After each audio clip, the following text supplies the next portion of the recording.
And we are live, I think, I hope. Hello? Testing. And we are live, I think, I hope. Hello? Testing. There I am. Now I have to pause so I don't have any echo. Here we are. This is not it. I just wanted to open it for no reason. I think I used this head once for something that I wanted done quickly. I might have used it for my Queen Amidala or something. Kinda looks like an AEmilius already. Anyway, I don't know why I'm already all over the place. Right, I forgot that I had already sort of tried to give it like a quick paint job. I'd like to do like some kind of stripes sort of situation. I feel like the crystals are a bit too big.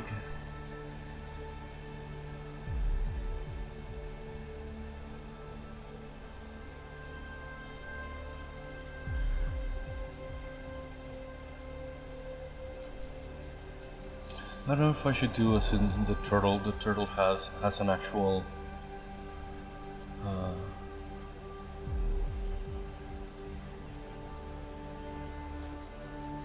like not really cracks, but like something in the shell where the crystals come up from. Maybe this guy should have something similar. I thought also of putting the crystals here, like sticking out, kind of in spiraling out of the shell, but it's kind of a common thing also.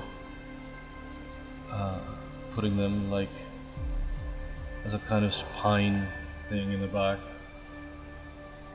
I've done that with other characters. Again, this is like a quick character.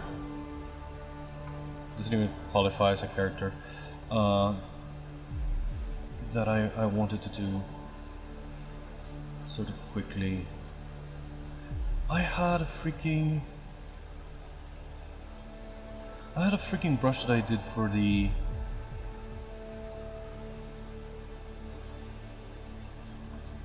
turtle shells. I don't remember what it was. Is this what it is? Oh, no, right, this is the veins. It was called veins, obviously it was veins. This is what I did, right, this is what I did for the fur on the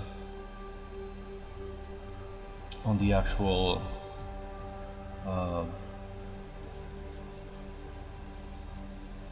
bat character. But I'd like to perhaps do something like this. Not quite like this, but you know, maybe it could come from there. Maybe I can rotate this alpha. Do I have like a rotated version of this alpha?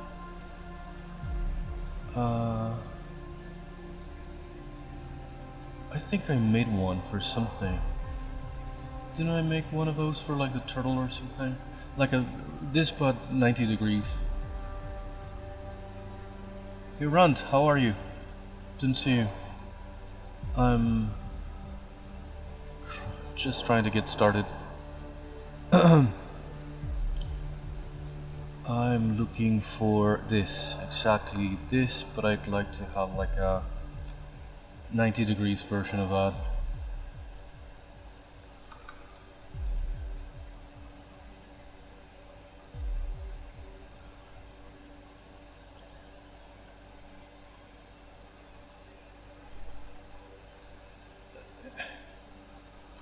Hey, how are you?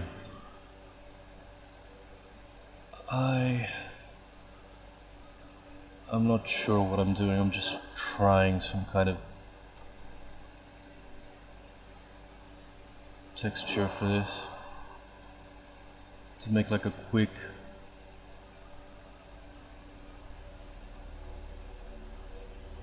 sort of stripy thing. It's probably not gonna work. I'm gonna have to mask like different sections and to do this on the outside, but I think it might work in that with this kind of just with this kind of alpha and this kind of thing, so I don't have to paint like individual little strips that are probably going to look too uniform or too weird. I started this on Wednesday, I think. It's like a quick little character that's not going to have a full scene. It's going to appear like kind of like in a montage kind of thing.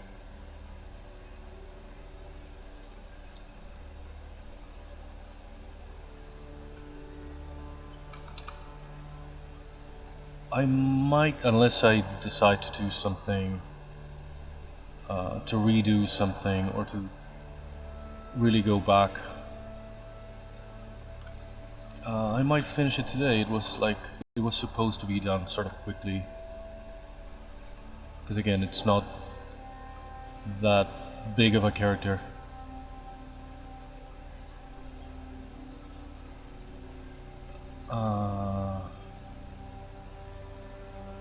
I don't remember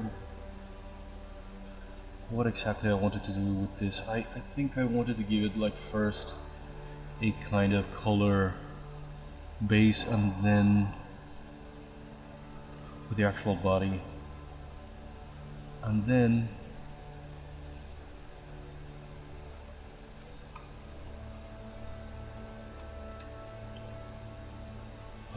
where the hell am I?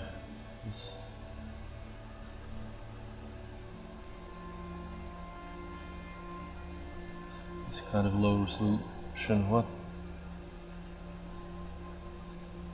Do I have a higher resolution for this already? Oh, I do.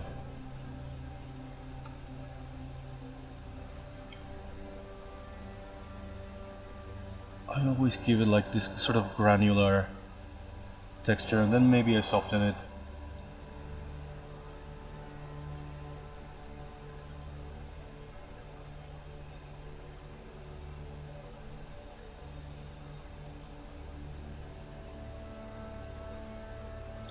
I want to give it like a lighter color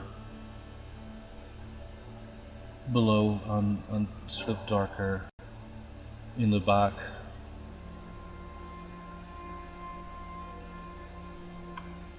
Not necessarily this, but I want to give it also like a kind of texture, but I thought I might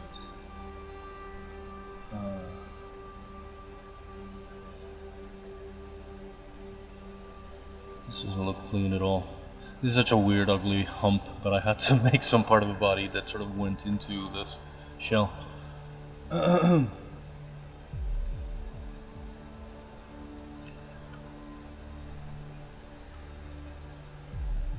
This is probably too dark and a bit too saturated, but I want it for the upper. Yeah, this is way too.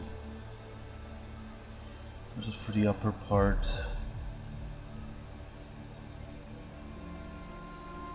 To be kind of darker.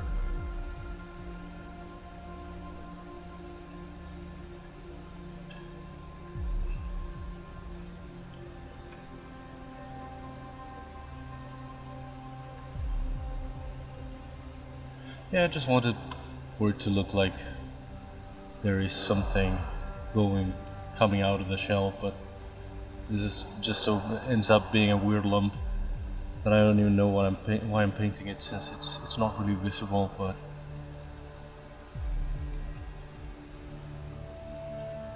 I should probably mask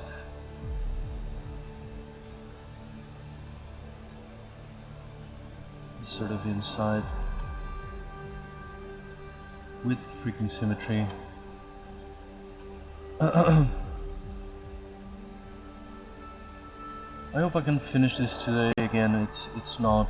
I don't want to take as long as I've taken with other characters. This guy's going to appear in a shot or two, in a kind of montage sequence. Oh.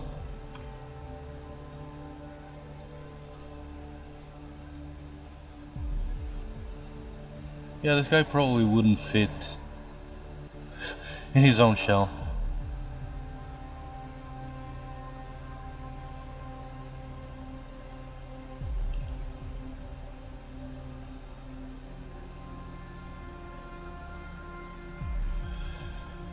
I don't know if this makes any sense, but it's kind of, I feel like it's kind of in the style of the other ones. Again, it's gonna have like a little appearance, and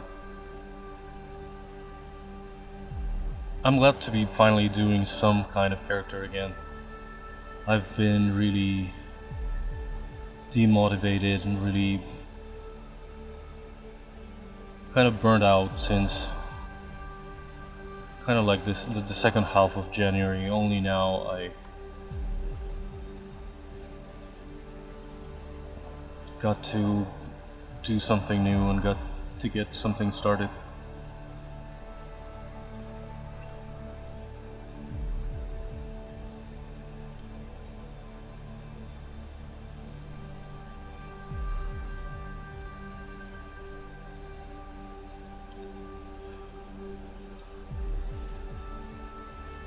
I wish I did. I kind of do 3D because I cannot really draw.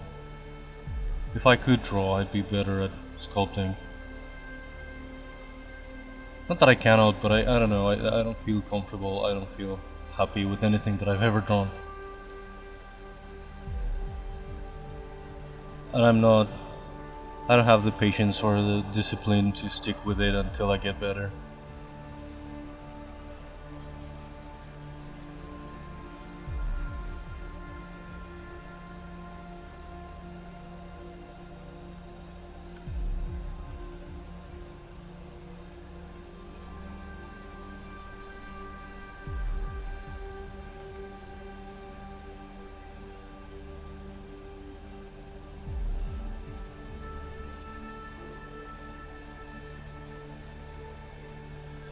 What am I looking for? Masking, masking, masking, masking. Row mask a little bit to kind of fade it in here in this kind of fold.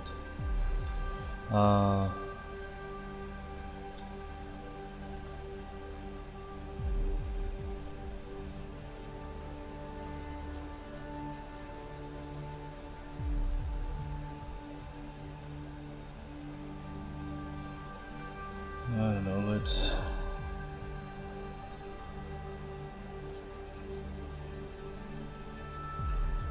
now do this in a kind of smallish. Oh. I should do the same area without symmetry on, just to give it a sort of a basic sort of foundation. Then I will probably sort of soften it and do like little scales or something, but I wanted to have like a base, sort of little texture, a little something.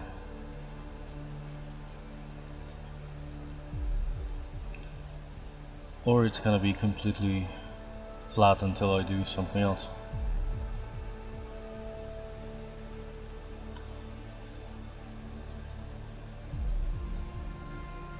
What I keep saying, and I still haven't done, is that I want to take some of the characters that I've already done and make the proper renders that I need and make some little animations already.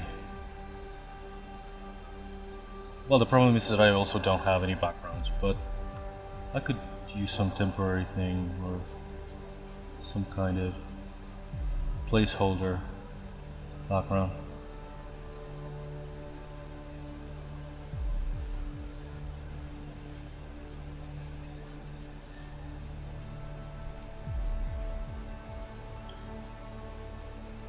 No, this is just a hobby.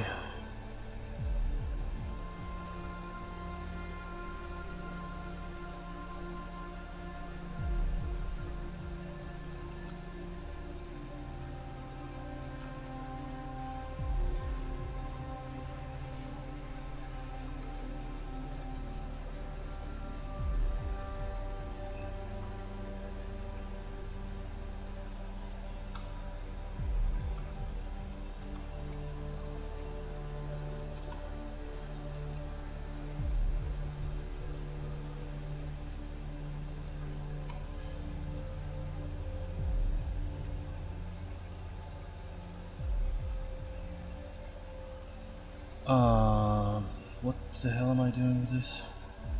Maybe I could kind of soften it a bit so it won't be this completely granulated thing. It's just a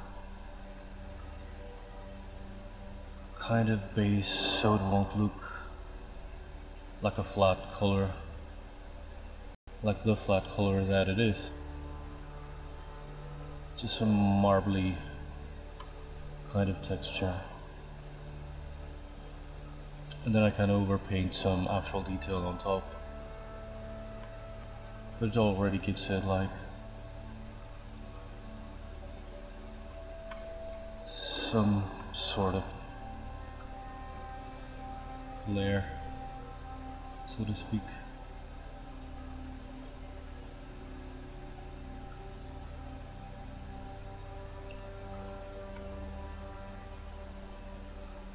I don't feel like qualified or anything to do like any of this kind of stuff like for real. And there's always people asking me to buy my models or stuff like that, but well, generally people are trying to get me to give them something for free. Very few people actually offer to buy something, but there has been some interest in my stuff before, but I don't think I could really sell it or make it like for real.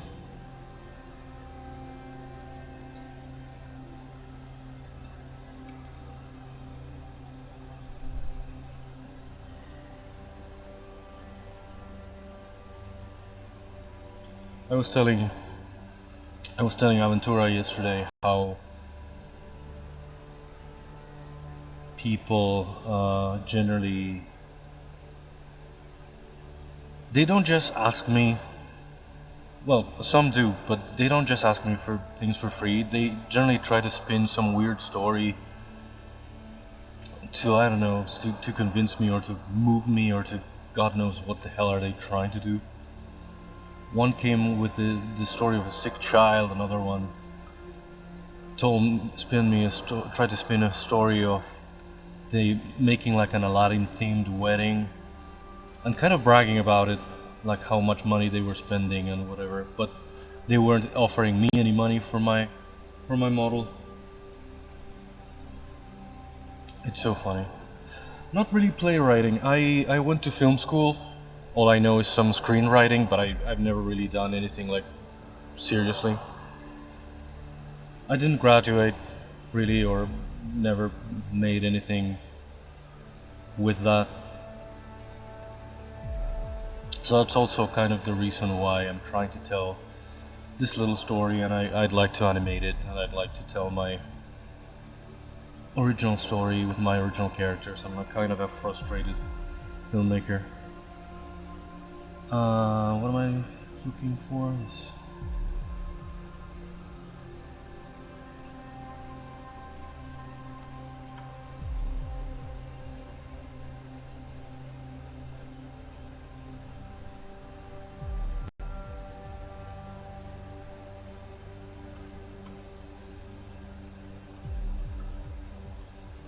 have an idea for a play, but I don't have like a theater experience. I did work with a friend of mine.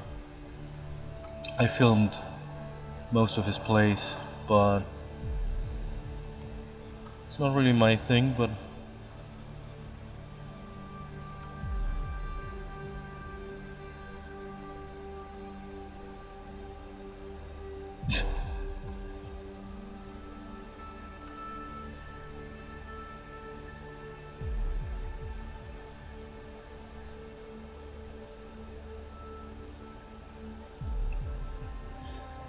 yeah, around my time almost nobody graduated.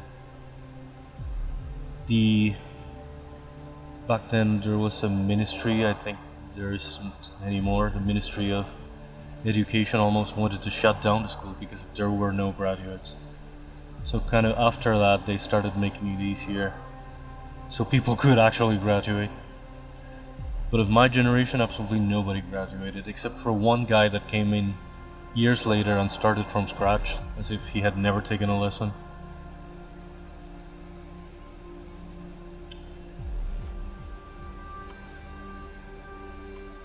Yeah, it was weird, this kind of art school mentality of,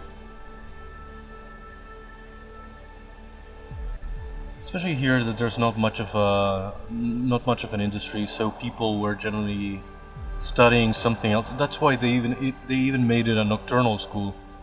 I don't know if they changed it now again, but back in my day it was nocturnal because it was kind of meant for people who had other jobs, who had other real careers, went to study other real more profitable things, because it was like even they themselves didn't take it seriously. And again, there was no graduate. There was like a single one around my time, someone that came before me but graduated while I was still there. It was like a huge event, and he was like our most brilliant student. He was like the poster boy for the thing for years, and it turned out that he wanted to do like a mastery kind of thing at the capital, and they offered him a full scholarship, but to start from scratch. He thought he was going to just have to take a couple subjects and a couple tests, and they would validate his like a master or something like that, and they offered him a full scholarship but starting from scratch as if he had never studied anything. So it was the funniest thing in the world. He was like our most brilliant and our one graduate in years, and he wasn't even taken seriously at other like national schools.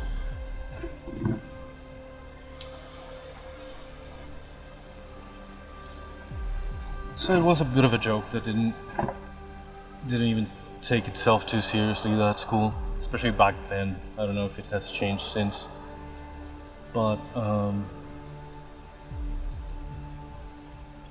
don't feel too terrible about not graduating. I did, I guess, learn everything, but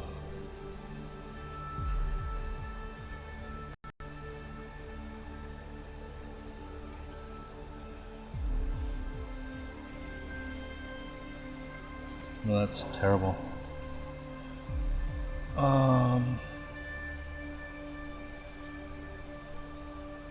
Could I use something like that though? Maybe not exactly that, but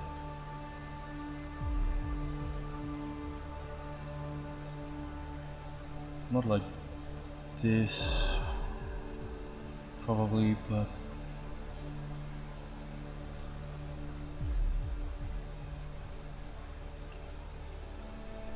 it was yeah, the word school was in it. It was film school, a specific film school. It didn't have like other branches of art, but it wasn't like somewhere else they have like the national one that this guy went to was an actual university, I think, or it was like a branch of a university.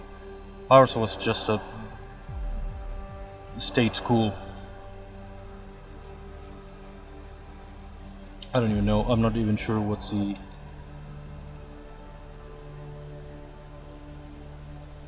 definition or the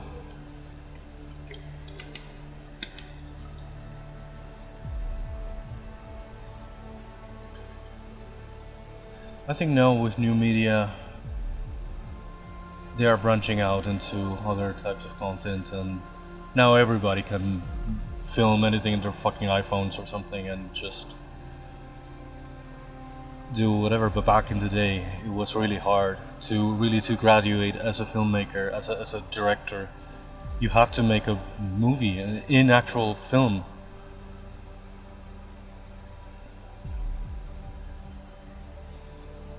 And of course it was expensive, it was impractical, it was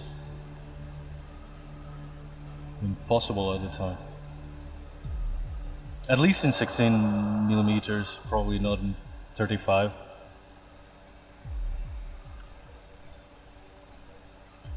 But you had to make like a real thing.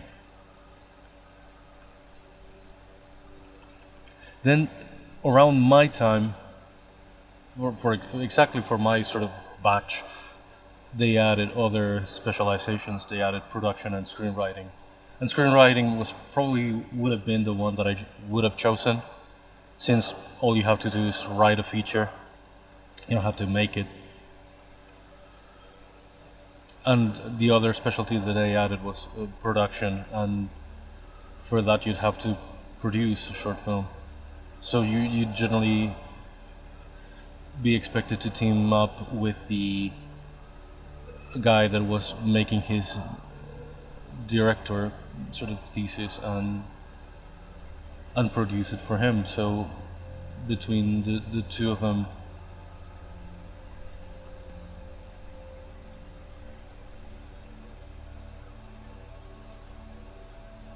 they'd make their sort of thesis together.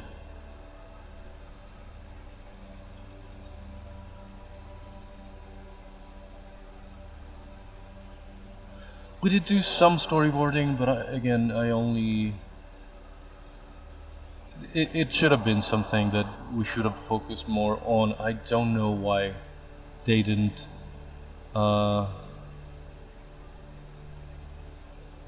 We did some basics, but nothing too real with that.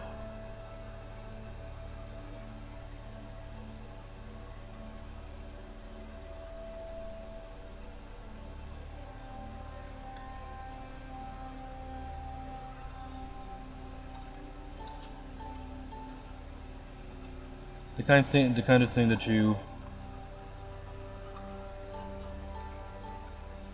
they do teach you, of course, like frame composition and to really set up the cameras for the kind of scene, but not necessarily as visually as it should have been.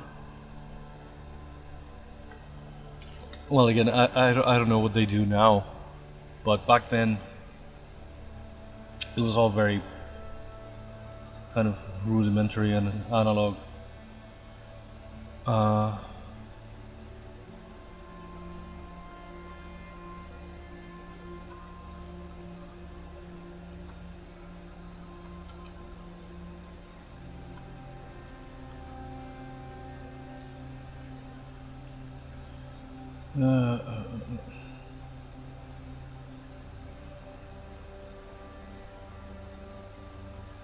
I should have.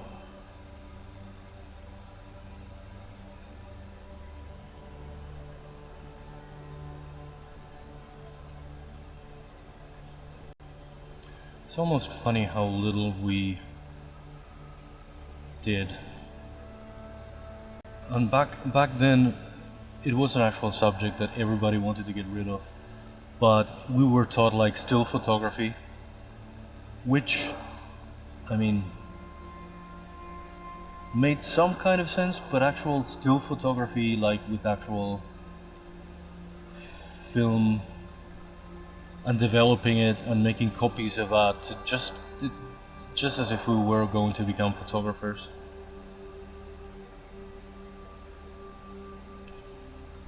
Instead of actually, well, in the second year they would teach you direction of photography, but in the first year they would teach us actual still photography, which again most people hated.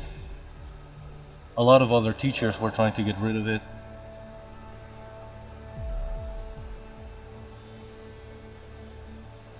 And that's kind of the good thing and the bad thing. Back in my day, again, we had a lot of actual professionals that weren't exactly teachers. They were this guy that taught still photography, and part of direction of photography was an actual photographer.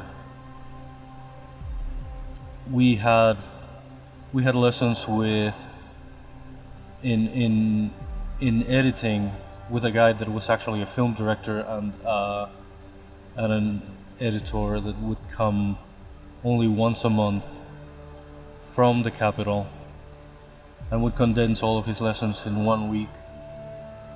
We would see him only once a month, and that was kind of priceless. We really had screenwriting lessons with a guy that was an actual writer. Almost immediately after my time,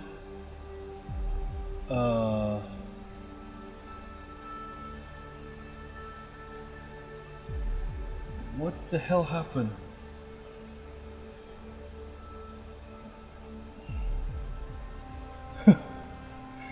Nathan, hey. It wasn't even fart, it was the go that it blocked. It said sexual nature or something like that. That's so weird. It wasn't even the fart part.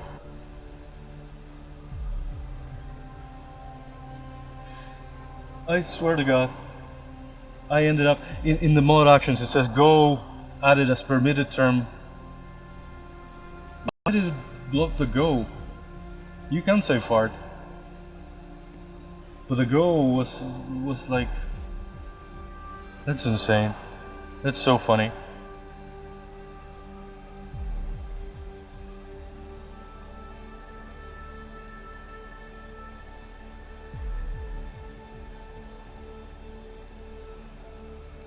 That's so freaking weird.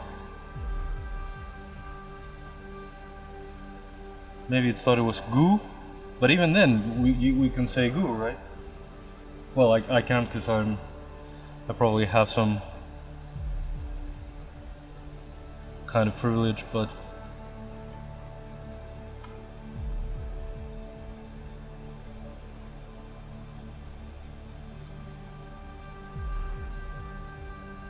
yeah, it's very weird. But I don't feel like turning it off all the way. It could be kind of weird, I feel like.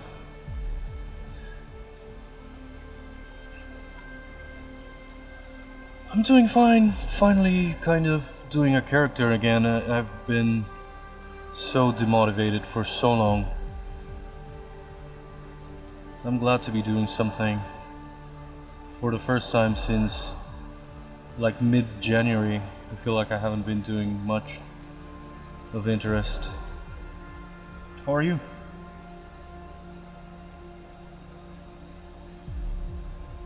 Did you get some sleep? I feel like you were streaming until really late at night.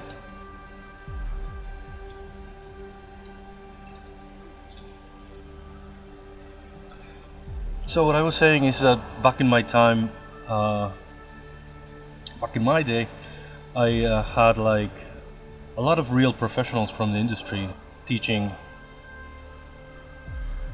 at my actual school. And pretty much really around the time that I left, they started having, again, because of the ministry sort of threatened with shutting down the school because of absolutely nobody was graduating. Suddenly a lot of people graduated.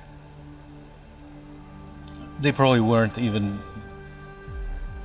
ready, but they were just desperate to have some kind of graduates, and they made a lot of people graduate.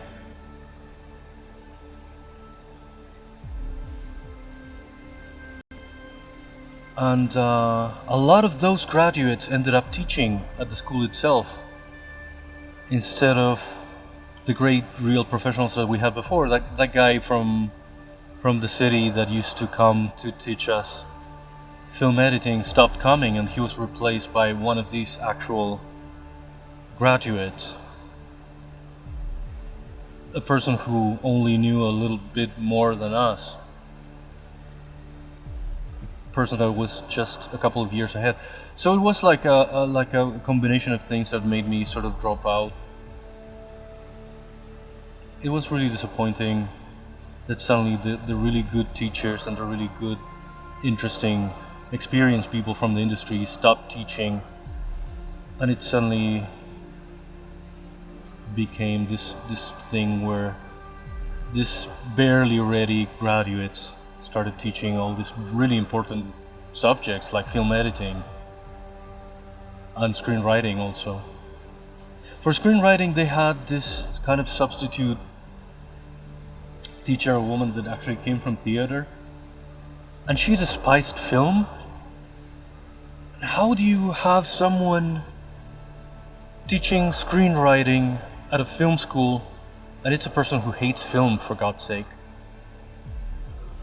I hated that so much. Luckily I had only like 2 classes with her, and I had to put up with her during one sort of like finals. But it was so dreadful. A woman that hated the medium. It's insane. And she wasn't even... I remember she used to...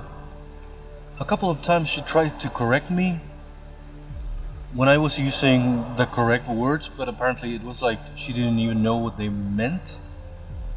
She wasn't... I don't know, there was something that... It just irks me to think of a woman. She was all kinds of wrong.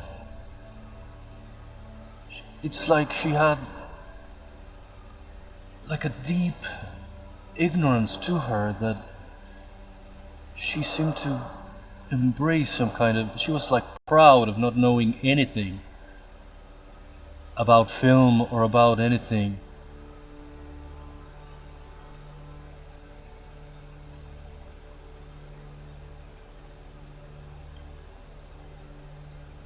But it was so weird, it was so disappointing, this whole final era for me. But again, they let go the actual true professionals that they had, people who had been or was in the industry,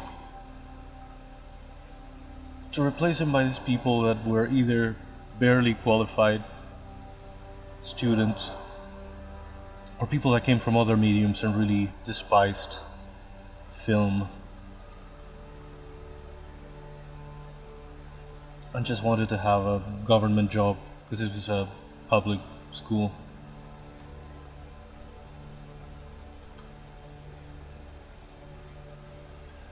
So it was really disappointing, and it was really stimulating at the beginning. It was everything that I wanted. I suffered so much through high school.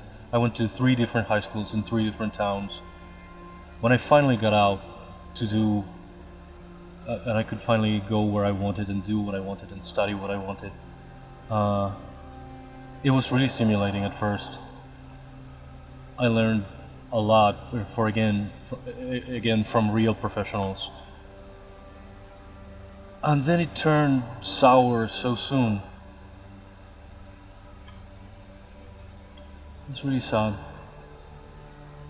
But again, that's why I don't feel too bad about never graduating or anything, because it really became kind of bullshit.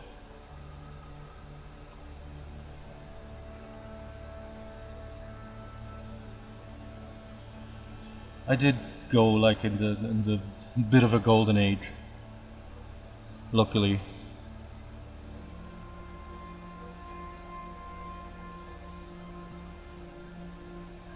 Again, I probably would have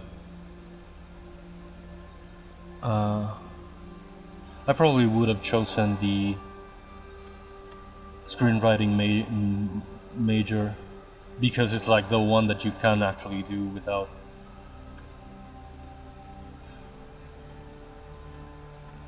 the one that didn't seem impossible at the time, because making an actual movie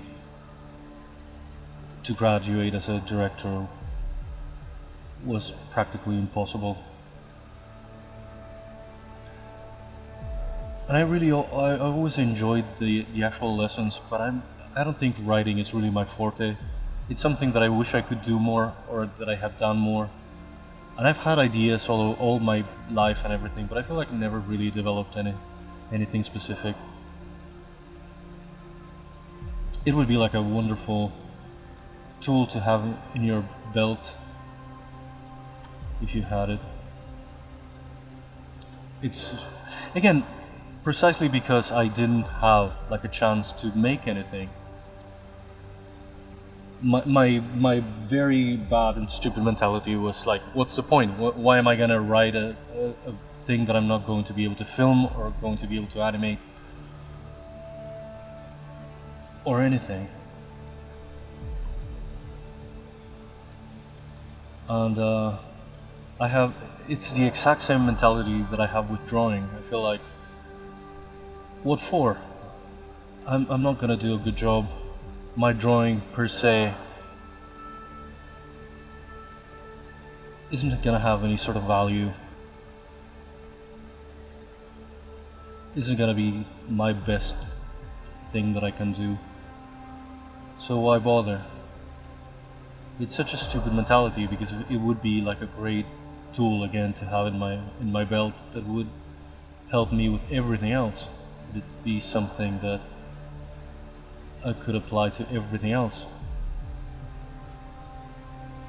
And that's why I really, only last year, no, in 2022, I had the sort of revelation that I could perhaps finally make some very rudimentary animations, but to tell my own stories. And it turned out that I didn't have any stories. Or I kinda did, but I also kind of didn't.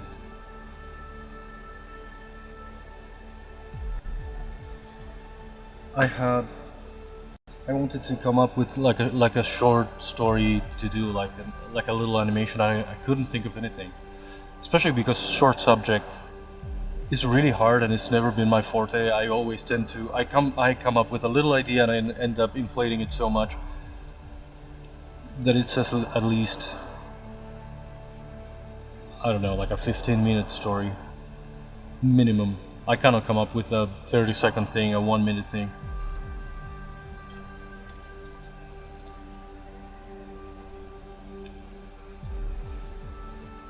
I don't know why it's that, but again, it's a muscle that I've never really trained, the writing thing, and it would be super useful. But again, I always felt like it would be a waste. I've only written down like ideas that I don't want to forget, but I've never really developed anything.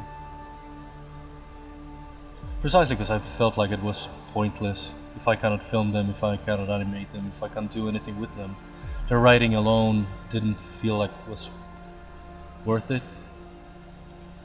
in that sense.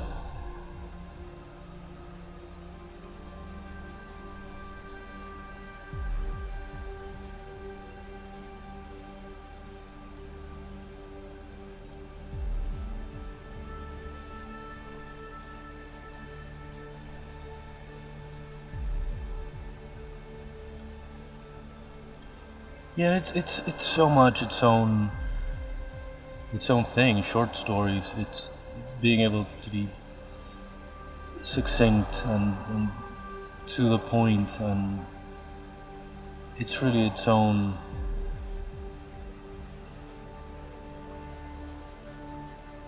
thing that is really hard.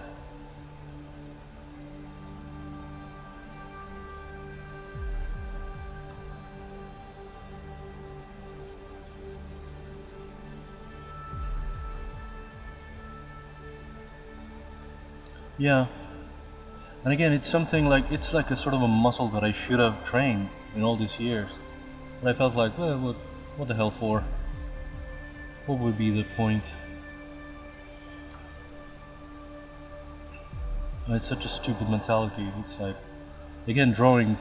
Now I could do backgrounds. I could do actual characters. I could do layouts. I could do a million things if I had learned to draw, or if I had exercised that thing.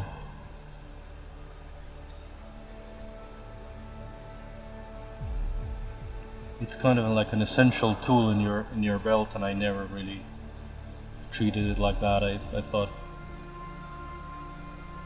it was kind of a waste of time if I couldn't do anything with it.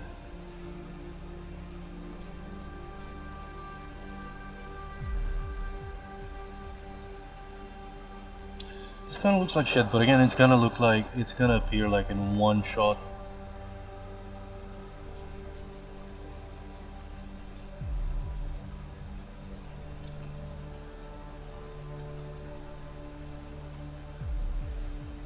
It's part of a montage and with a little gag.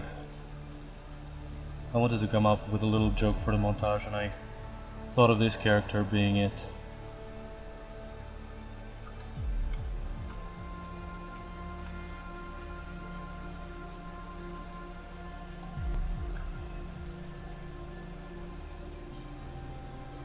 Yeah, I should do it more. I should do it now. I feel like I desperately could use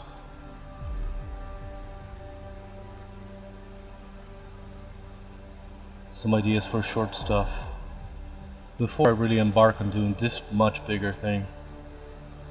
But I don't know, I feel like I'm learning this way too. It's like weird, it's very much me to try to, instead of not doing anything for ages and then suddenly set out to do like my magnum opus without having done anything before. It's kind of stupid, but it's very me at the same time. So again, when I realized that I could perhaps do this very rudimentary little animations, I tried to figure out what story I could tell. I wanted to tell an original story with my original characters. I had nothing. For years I've been thinking of a lot of stories, among them like I have like a vampire character with its own sort of story too. But that's very long with a lot of characters. That's not something that I would have wanted to do immediately.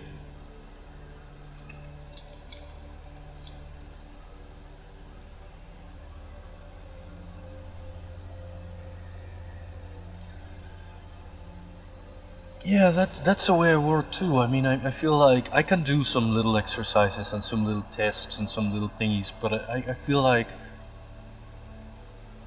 I don't know, I've never felt too comfortable just like doing like things to sort of practice,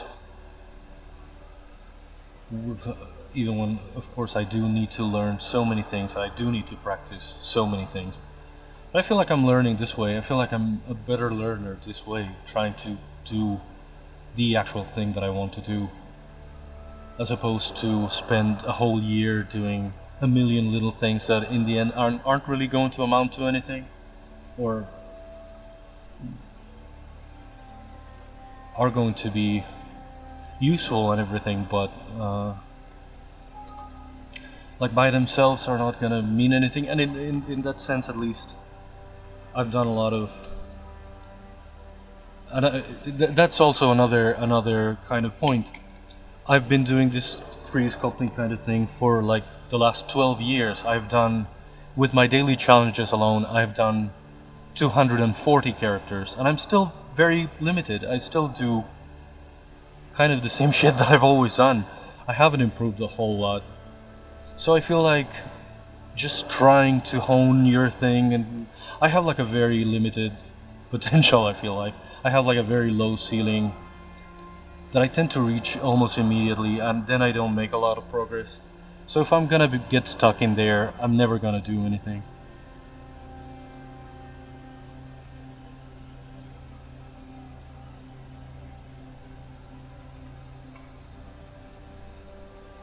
I don't know if I should do like I did with the turtle. I did like little, not cracks, but like little like the crystals have broken through the shell in a way. I don't know how exactly could I do that. Maybe I could like mask a little area around it and then just sort of extract it and pull it up.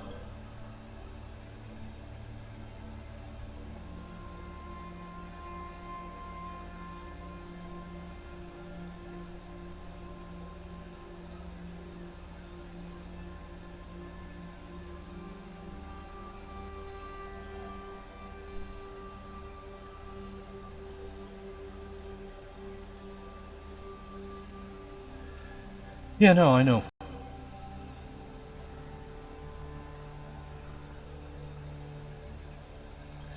That's exactly why I know that this is going to be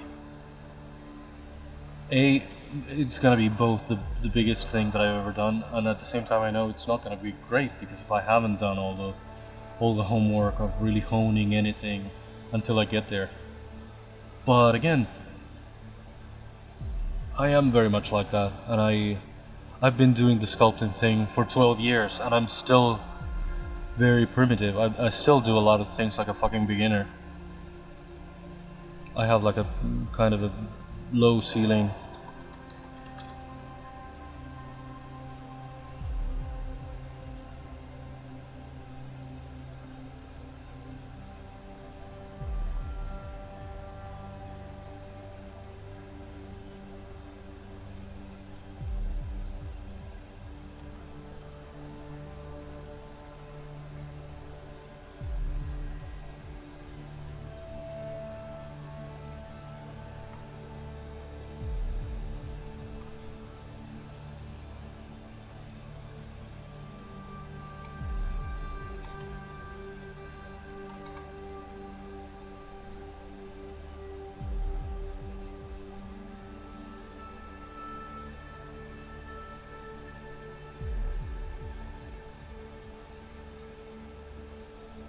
Yeah, the daily challenge has really been, in the last few years, it has become like the one thing that I do, because the rest of the year I don't do much.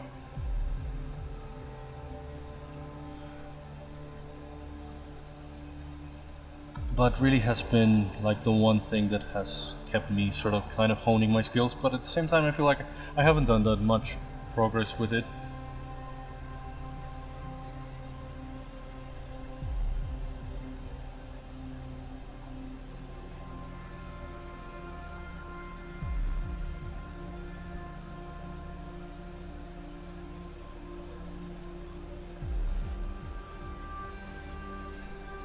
Yeah, I do that a lot. In fact, this snail, the actual shell, I've used it before. I didn't redo it from scratch. I changed it a lot for this one, but it's a snail that I've used before. That's a good thing about 3D. You can recycle some parts. You don't have to do everything from scratch, especially if you are me, and if I was doing like a professional thing that required something. Maybe I would, but me being me, doing this thing just for myself, I can cheat some things, I can recycle some parts, I can go back to old works and bring back some parts that I've used before.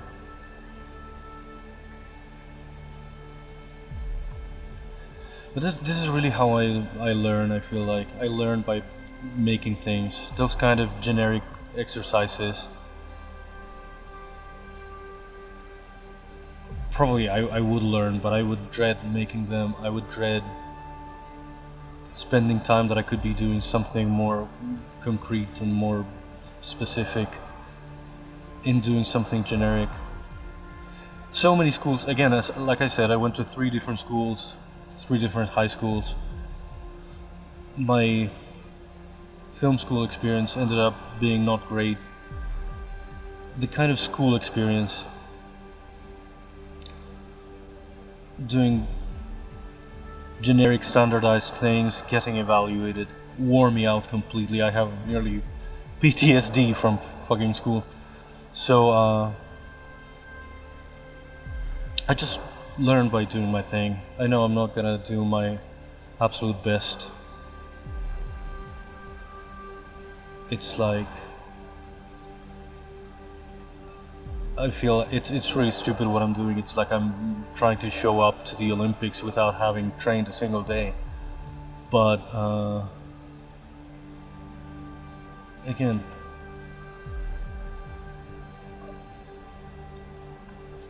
I learned by doing my thing more than in any other way.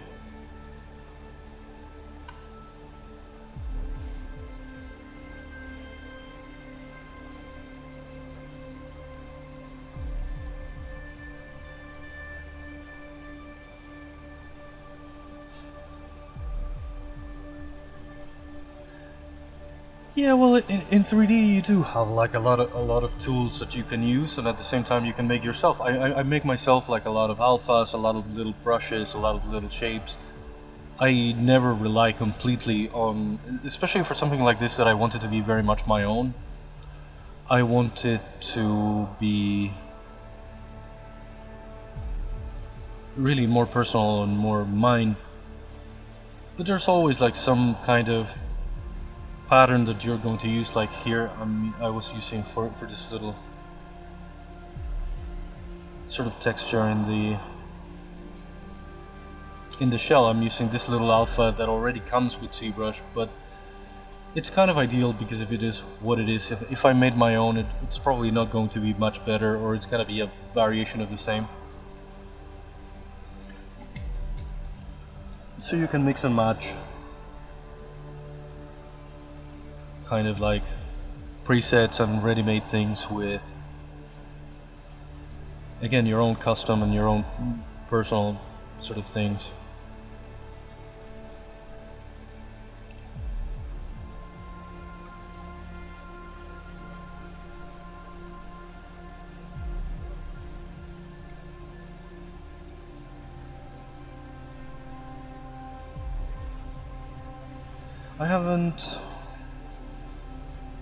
I don't know what have I done exactly for this project. I've done like a lot of little thingies. I've done some alphas, I've done some textures of my own. But I have used also a lot of tools that come with the thing. Again, because I often feel that if I do my own, in the best case scenario it's gonna be kind of like the same, and in the worst case scenario it's not gonna be as good.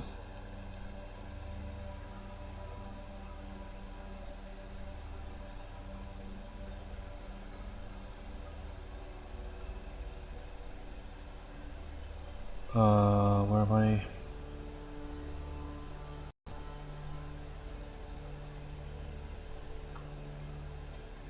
In any case, I'm kind of glad that I'm finally doing this. Again, I had the idea, or I started with the idea in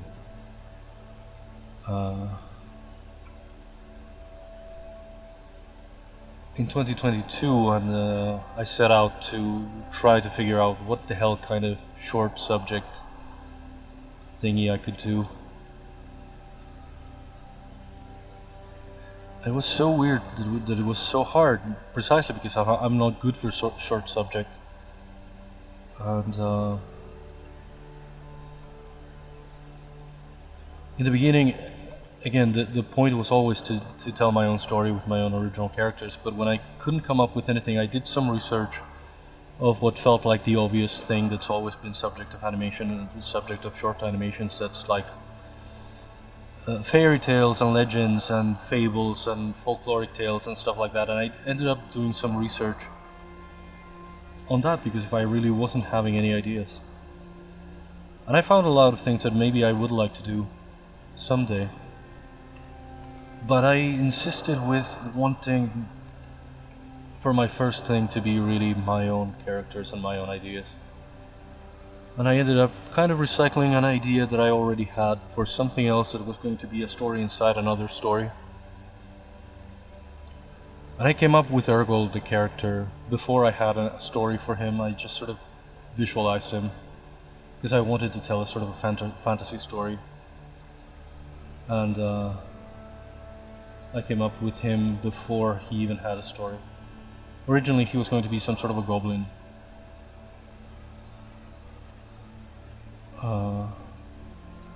And then I came up with that, sort of precisely sort of recycling this sort of subplot that was going to be part of something else that I'm probably never really going to use in its original context. And that it worked a lot better in this fantasy setting.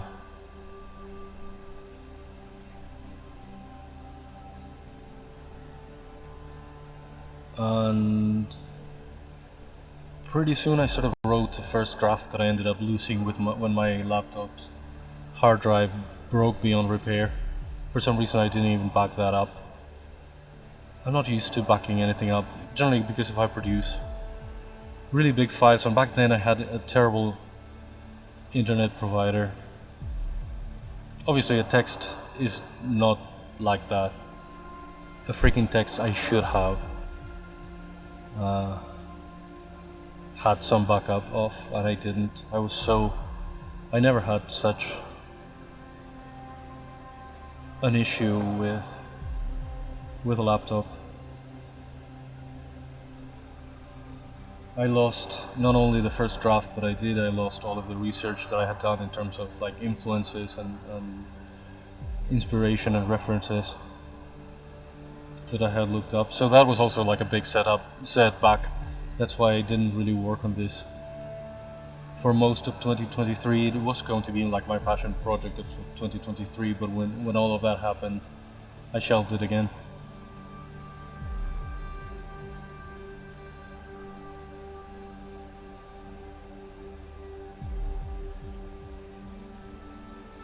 But oddly enough, I kind of did rewrite it almost immediately as soon as I had a laptop again.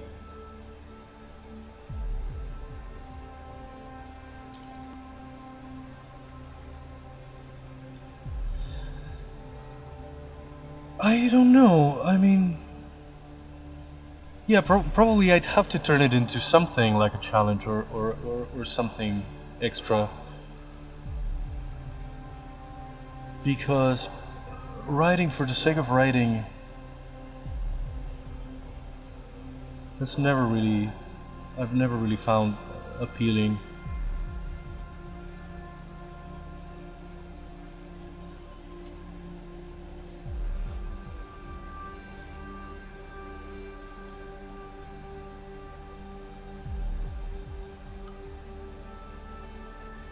That's kind of a problem. I felt like the daily challenge in 3D-Sculpting, at least, I really sculpted things that I wanted to sculpt. Things that I'm already like a fan of, or something. But with writing, what am I gonna do with my writing? And I already, my 3D-Sculptings, back in the day, I started posting in DeviantArt of all places, but it had like a place for it, it had like a purpose, it was something that I really wanted to make. But writing, I mean, again, it's like a good exercise. It's like a thing that, it's like a muscle you need to flex if you are gonna do anything related with it. But I feel like it's gonna go nowhere. It's gonna. It always felt, again, it's a very stupid mindset, but it always felt like a bit of a waste of time. Nobody's gonna read it. It's not gonna be good. No matter what I do, I feel like my writing, it's not gonna be great per se. Not that my sculpting is great, but it's like a thing at least that somebody will see, somebody has seen all these years.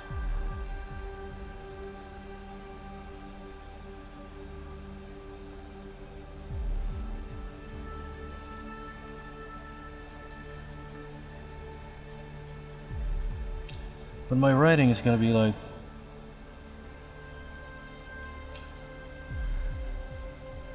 where's it gonna go? I could post it to places. People barely take the time to look at an image. Who the hell's gonna read something I write?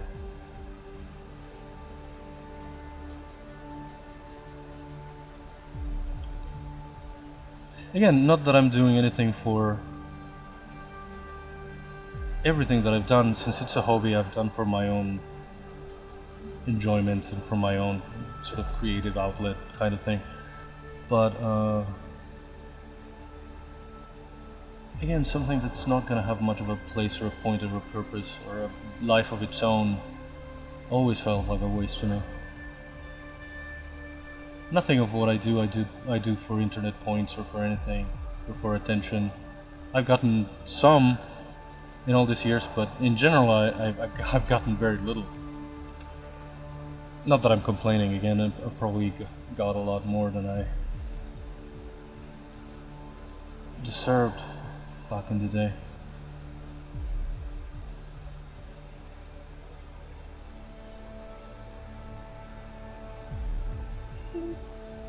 Not necessarily share it. I mean, I could post whatever I write somewhere, but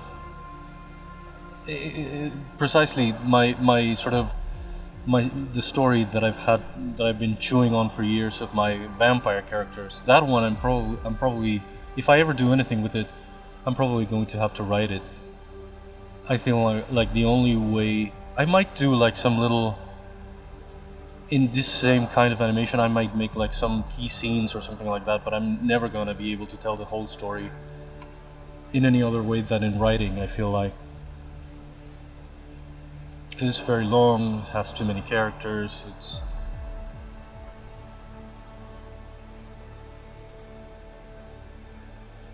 it's complicated. It's not the kind of thing that I could necessarily tell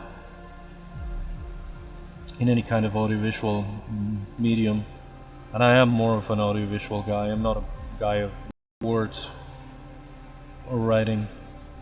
I think that's more my point and my forte. I am an audiovisual guy, and it's the audiovisual media that I'm more in love with. Not that I don't like reading or anything, but I mean, it was really my first love. Well, probably my first love was reading, but what I wanted to do and what I wanted to be all my life was more in the audiovisual kind of thing.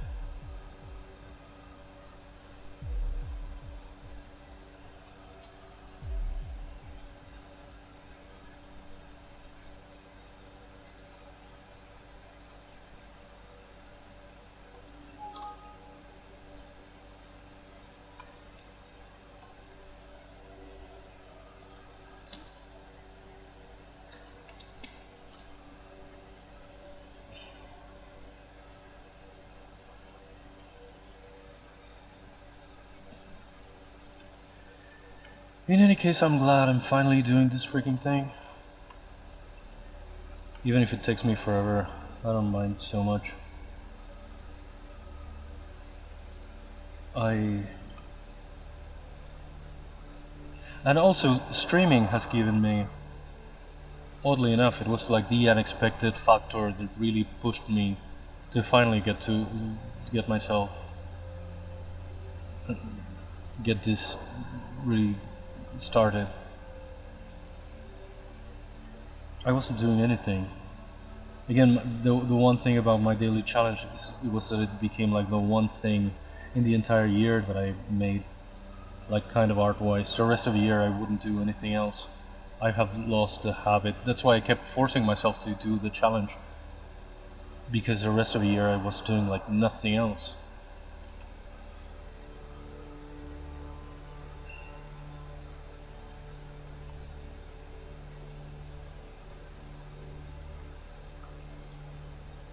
But now that streaming suddenly became an option that didn't exist for me before. My internet was so bad that I couldn't even stream. I could barely watch some streams, especially on Twitch. I don't know why Twitch is so bad. It's like it's one job. I could with my old ISP I could watch HD streams like on YouTube, but on Twitch it would lag and it was a nightmare. I don't know why. It's one job and it doesn't do it great, or at least, well, it doesn't care about slow internet from the third world.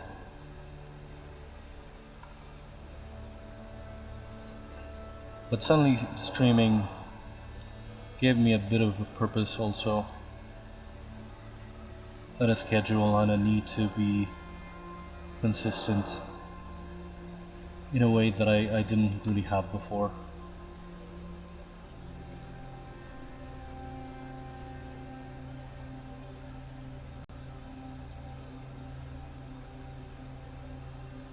And it was also, as I said somewhere,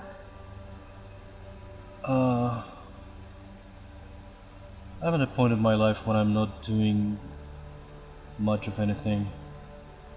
I don't have like a lot of new beginnings or anything, and this felt like precisely that, like a great new beginning of something good, something creative and stimulating that I wasn't even planning or dreaming of, that I couldn't have even predicted.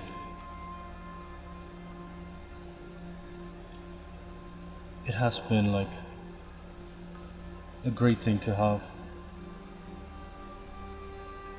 Even when a lot of the time I'm talking to myself, which is probably the reality of every small new streamer.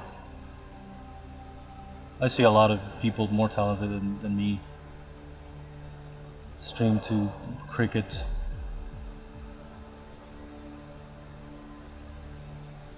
I'm not really a very sociable person sometimes. Most of the time, it's really hard for me to socialize, to come out of my shell. No pun intended. Well, that's not a pun, do you know what I mean? And it's been a wonderful thing, streaming.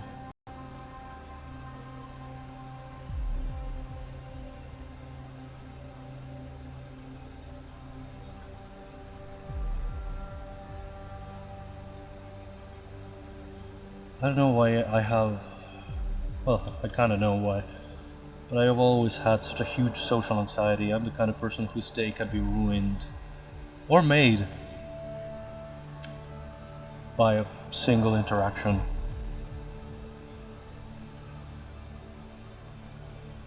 Again, I feel like freaking school traumatized me so much. It pushed me into this very avoidant personality.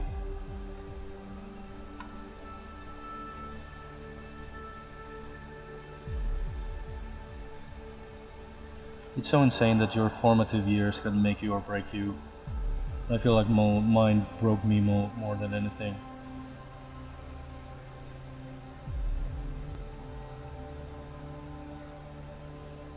So it's been so hard for me, and that's also why I appreciate the Phil Jameson, the Phil Jameson community so much, because if it's one of the things that got me kind of out of my shell, and meeting new people and talking to new people and doing new things and having an actual place in a community. At this point in my life, when I felt like I wasn't doing anything new or meeting anyone or discovering anything.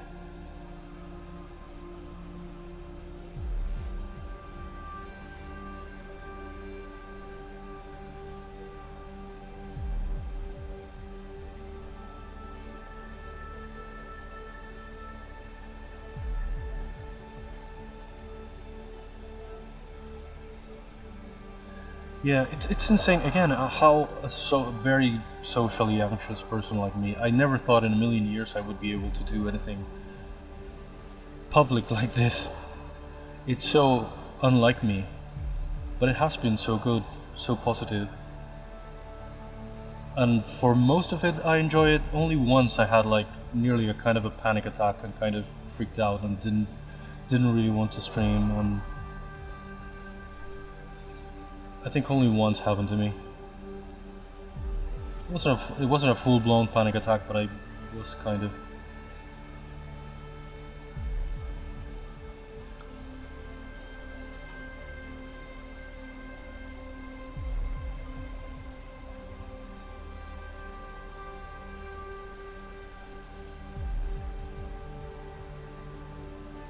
Yeah, I was kind of the same. Like earlier in life, as a child, I was like really kind of extroverted and talkative and more social, and at some point I just became a lot more completely introverted.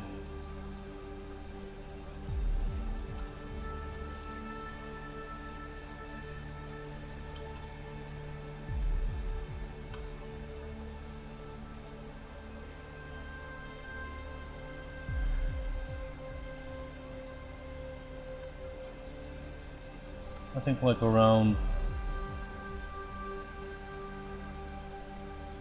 like 11 or 12, so many things happened. I mean, the combination of so many things.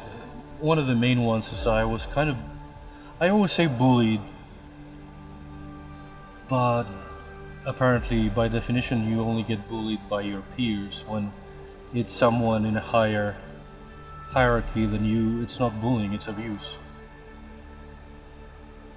And I was sort of in that way abused by a teacher, by an actual freaking teacher in 6th and 7th grade. And that hurt me so much when I was at my most vulnerable moment.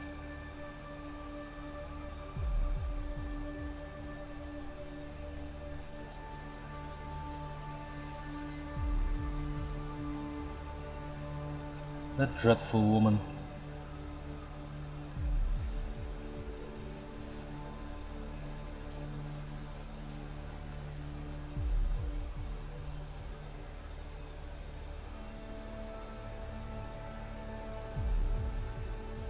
And she was very well aware of what she was doing. At some point I was so broken that I couldn't say anything, but all I got to, I pretty much, I was nearly in tears, and I asked her just why. The word why is the only thing that could come out of my mouth. And she was so aware of what she was doing to me. Because she said something like, well, if you cannot deal with me now, they're gonna eat you alive in high school and in college. What kind of answer is that, for God's sake? And yeah, and I ran into a lot of other assholes in high school and college, but I was older, I was stronger then. I wasn't 12 or 11 when this bitch broke me. And when I was at my most vulnerable. Fucking bitch. She was so aware of what she was doing to me. She seemed to fucking enjoy it.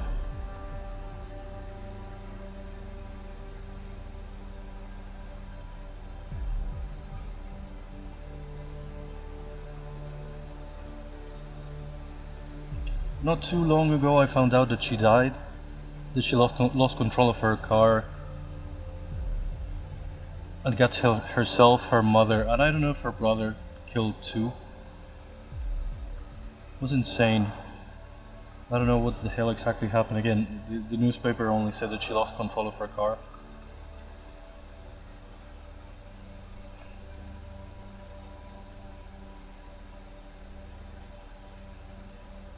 She was bringing, her mother was in some kind of treatment, so she was bringing her back from the city where they were doing this sort of treatment, and then in the way back she lost control of her car and got herself killed. The mother was killed too, and the brother initially survived, but I don't know if he died later.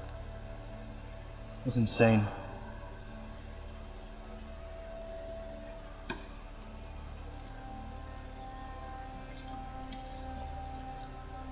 My mom told me first. She saw the funerary thing. Yeah, I hate cars. I learned how to drive around the time I was 18 because I kind of inherited, quote unquote, inherited my grandfather's car because he had a stroke and he didn't want to sell it. But of course he couldn't drive it anymore. So for a while everybody wanted for me to drive. My mom doesn't drive either. Again, we've always been We've never even been able to afford a car. So it's not like it's ever been a thing in our lives. Here my dad used to drive, but again he left us so long ago, so it's like cars were never part of our lives. So I had to sort of learn, but I never enjoyed it. We ended up selling the car.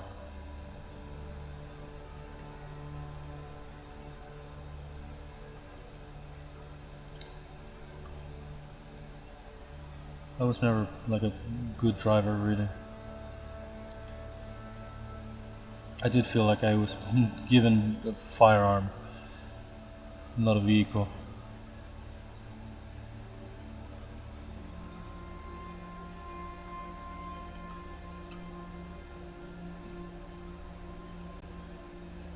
And cars, especially here, cars are like really expensive to maintain. If you don't absolutely need them, they're more of an expense than anything else.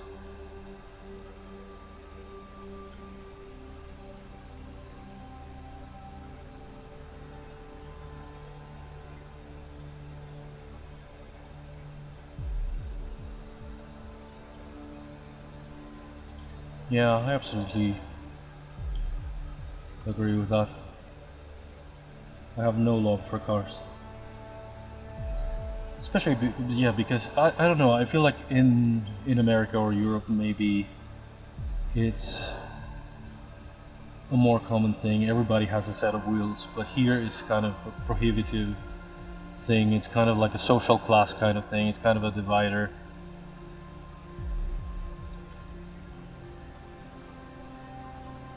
You're really poor if you can't even have a car. If you have some kind of car, you belong to some kind of elite or something. Because again, it's expensive to maintain a car.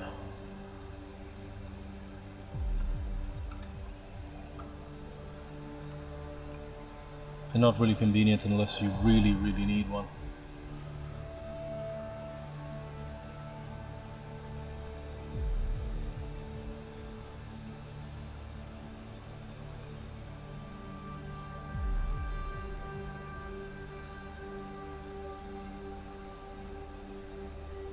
So I hate cars because I hate cars, but I hate cars because they're like a social status symbol too here. I'm not good at driving or anything.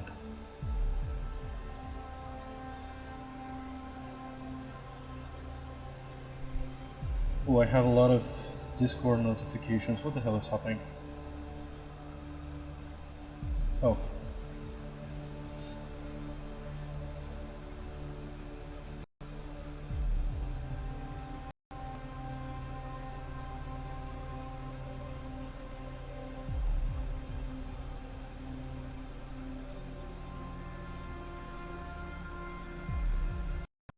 I have Discord open.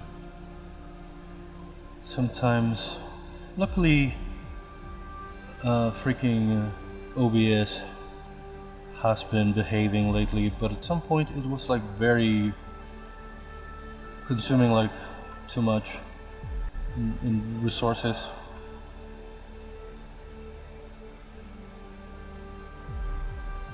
I don't know why.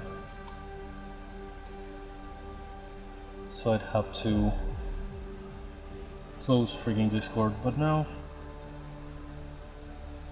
it seems okay.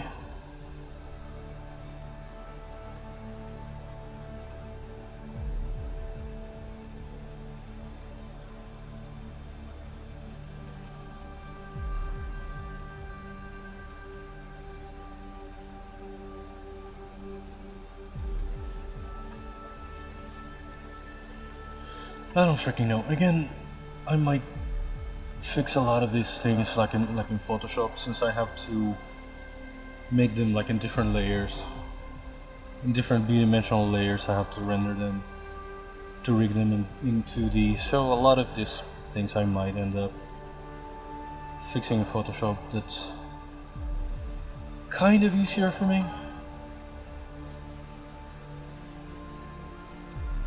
Well, I don't know, really easier, but I should subdivide this even more. I should now do the masking again. I hate that I didn't think of that before. Always happened to me.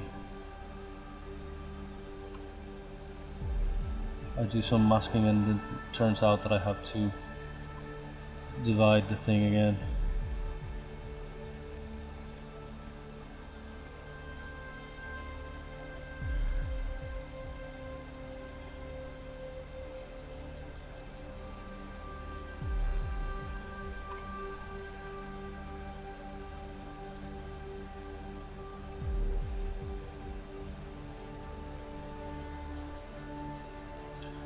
I don't know what I'm gonna do next.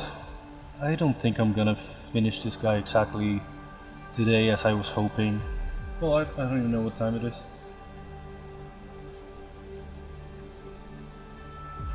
Oh, I still have a couple of hours, but I don't know if I'm gonna be able to finish him today.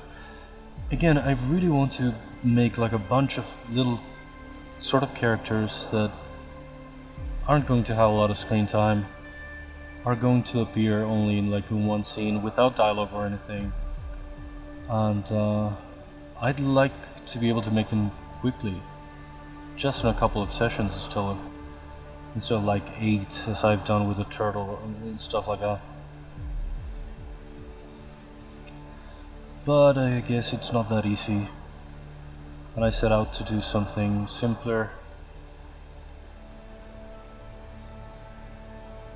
But I cannot do it much quicker.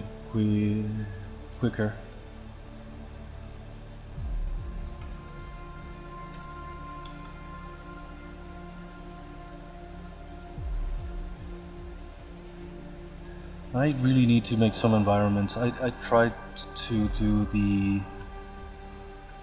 this kind of cave, and I'm not happy with it at all.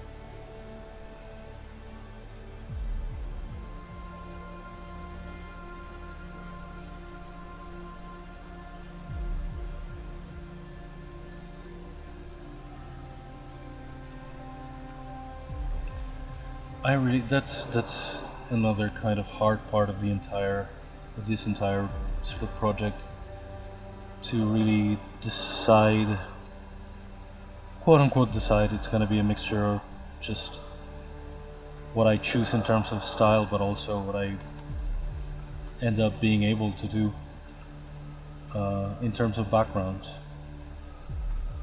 I wish, again, this is like the exact time where having exercise drawing and digitally painting would come in handy, but I never thought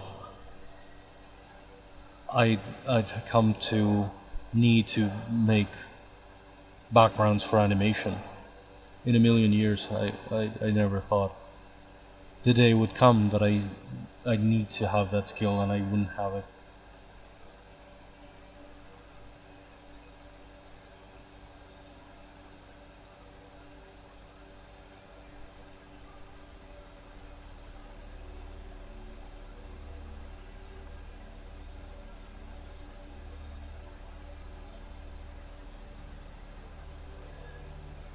I wish I could do kind of painterly backgrounds for something like this. But again, I've never been an artist. I feel like my brain doesn't even work that way, and I cannot make it. It's one of the reasons why I've never forced the drawing thing. I feel like writing is a little bit more natural to me, but I've never really done it either. And again, it would have been like a useful muscle to train. I don't know if this is very saturated suddenly.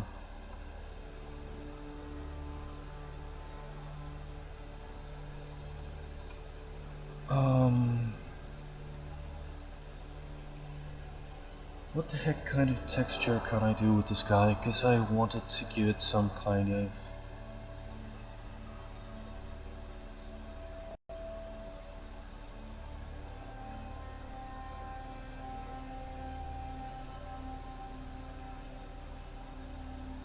Yeah. Yeah, that's why I felt like I've never been able really to do it. The hell is this? No. This leathery thing. It feels like it's almost against my nature in a way. Which is a kind of obtuse way to approach things, but I can be obtuse as fuck.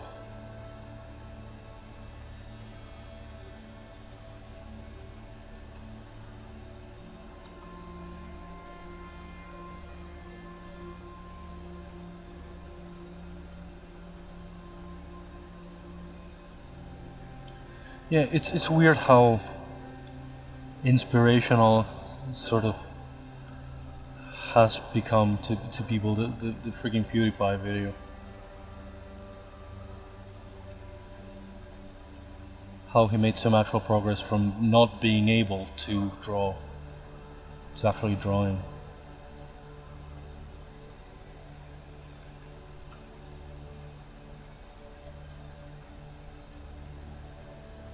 And it is like remarkable, and it seems to go against everything a lot of us tell ourselves. Like, no, I just don't have it. It's never gonna happen.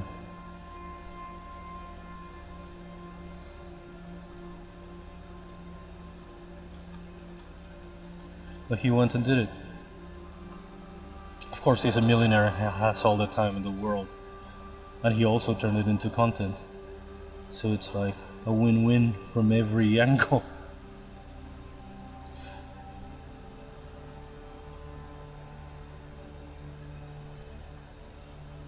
Yeah, we tell ourselves those things and out of whatever, but it's not so wrong with me. I mean, again, going back to 3D-Sculpting, I've done it for 12 years and I haven't gotten much better. I've gotten marginally okay for some things, but that's why I give up on a lot of things. That's why I think a lot of things are never really gonna happen and are things that I'm just never going to acquire no matter how hard I try.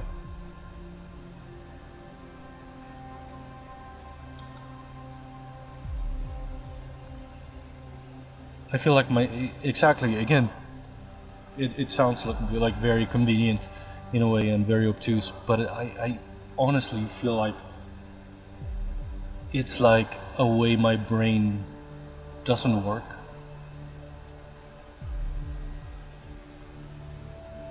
I also tell myself that I also have so many limitations. I have this old version of ZBrush.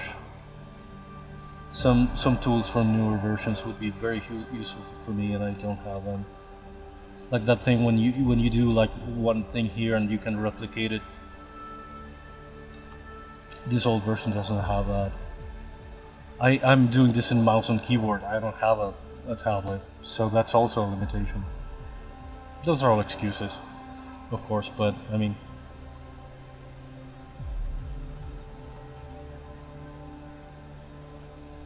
yeah, I know.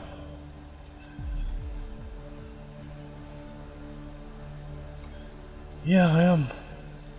I have no pressure sensitivity. I don't have anything.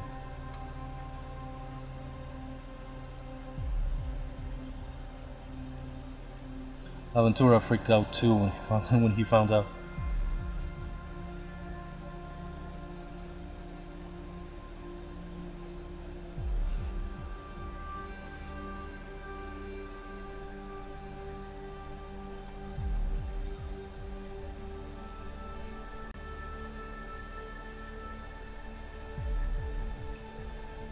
You love to see it. I could use a shower too. This freaking heat, we've been going through the longest heat wave in our fucking history. The last 10 days of January and what this 10 days of February. Never-ending heat wave. It's been a nightmare.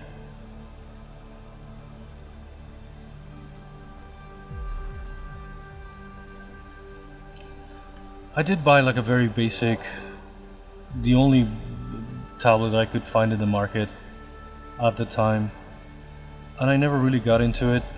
Not a fancy tablet, not one of those screen type of things. And it always felt like a glorified mouse to me. It gave me like no precision, no nothing. It felt like using a clumsy touchpad with a pen.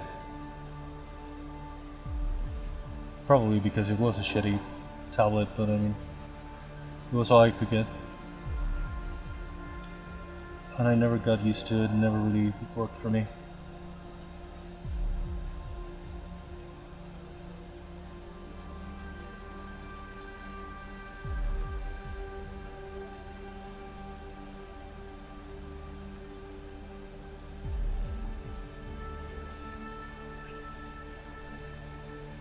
We had a big storm forecast for yesterday and today, and nothing has happened. Well, it did get colder now today in comparison to the rest of the freaking heat wave. We're still in over 30 degrees. It's still pretty hot right now, but at least it's cloudy. I don't know if it really rained somewhere. It might have, but the whole freaking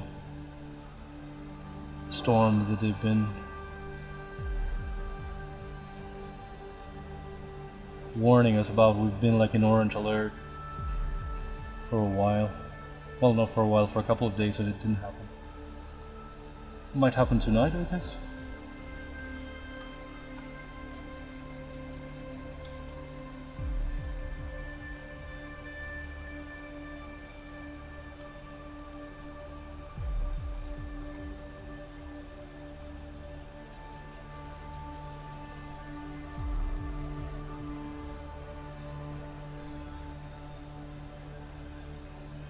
I can't really see. Would it be more visible in a different material? This edge here is not very sharp, so I don't know where to mask it.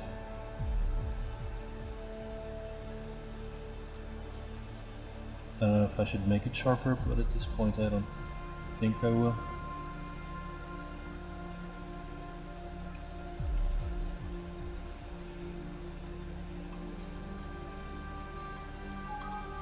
This weird lump is so ugly. I don't like seeing it without the shell. I was gonna try this, yes. I was gonna try this kind of texture. No, it should be negative.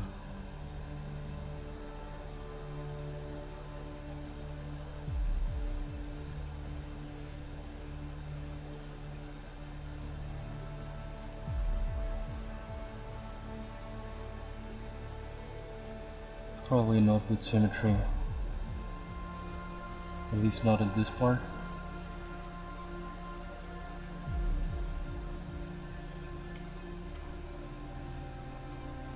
How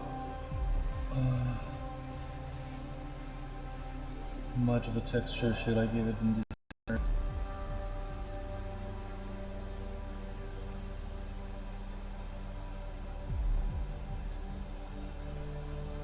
My freaking knee is killing me, I don't know why. I need to stretch my leg and I have no room here.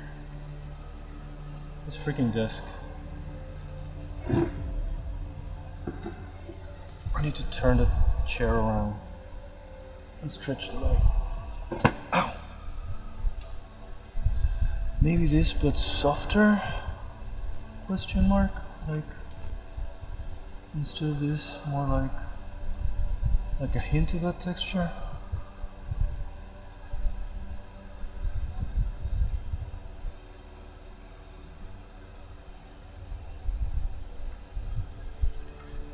Yeah, the problem is I always end up, I don't even realize I end up like perched up in a weird kind of position, and especially here I cannot stretch my leg unless it's like to the side. I don't know why my right knee hurts so much.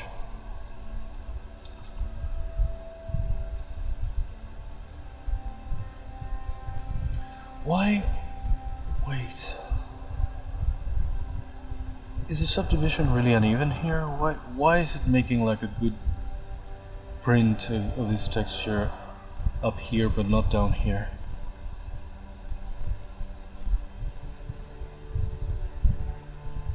This looks pretty even.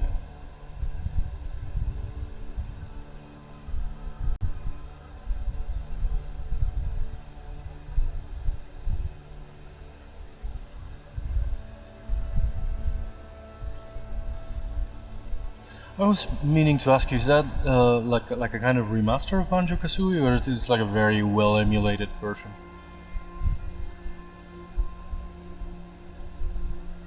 What am I looking for? Why is this not printing well here? Did I change the direction of the thing? Is it just a scale? But this is pretty much the same scale as that one. Why is this one so much better and this looks like crap?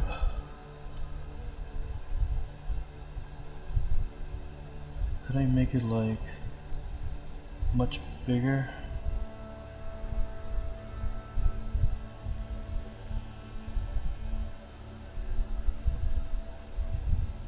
The last thing that I want is this freaking pixelated thing. Is the intensity too high? But even then, no.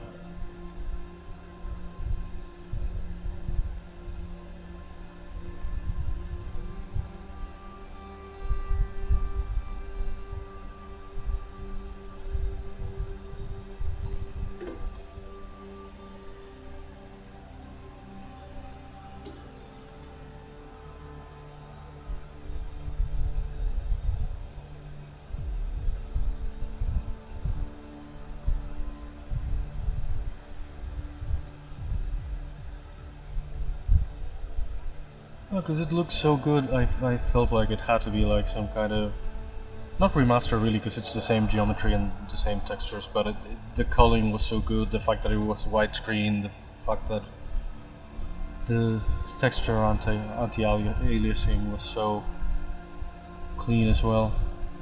I thought it had to be some kind of,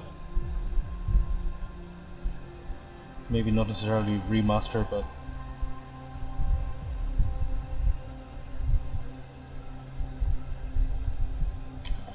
sometimes I emulate some PlayStation 1 games and there's some actual emulators that do it in the actual PlayStation 1 quality, and I have to use that for a few games that refuse to emulate in other emulators, and they don't look great. But there is like one emulator that I cannot use on this PC.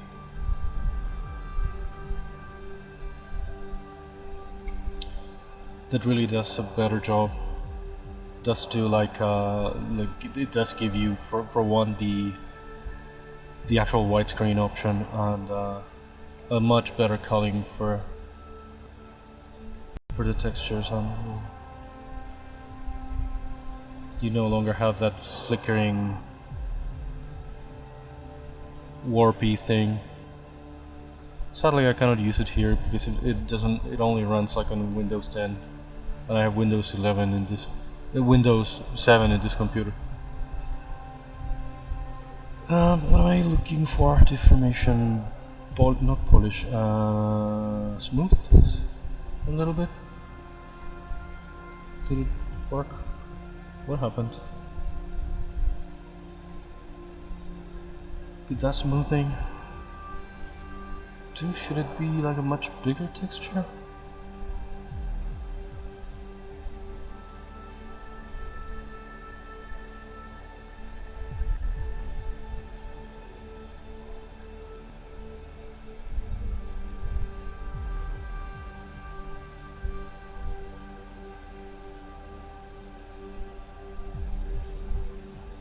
Right, yeah, emulation can be so much of a trial and error kind of thing.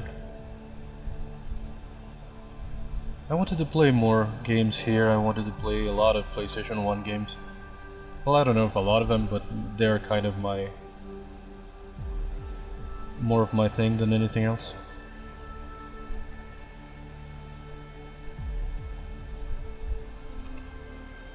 Is this working at all? If I smooth it again, it could work, question mark. I don't know if it's too rough.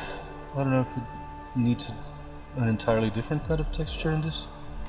Oh. In this area, in this lower side.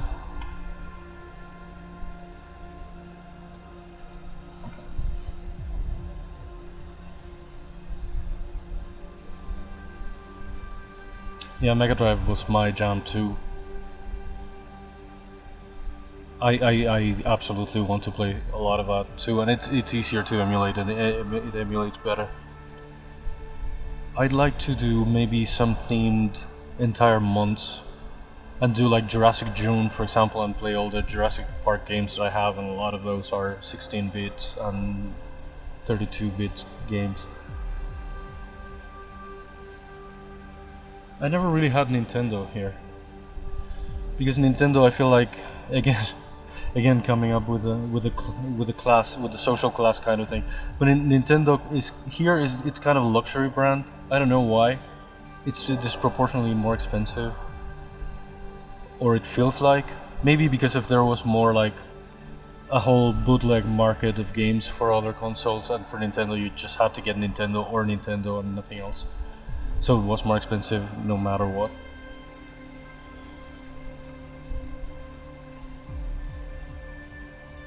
So I didn't even know anyone that had any Nintendo things growing up here in my area, and my circle of friends and my neighbors and my everything.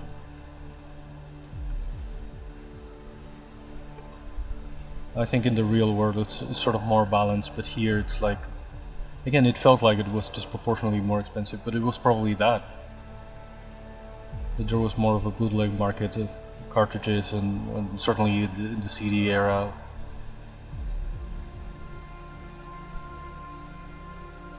For the other consoles, so they became more doable, and it was like what everyone else would get.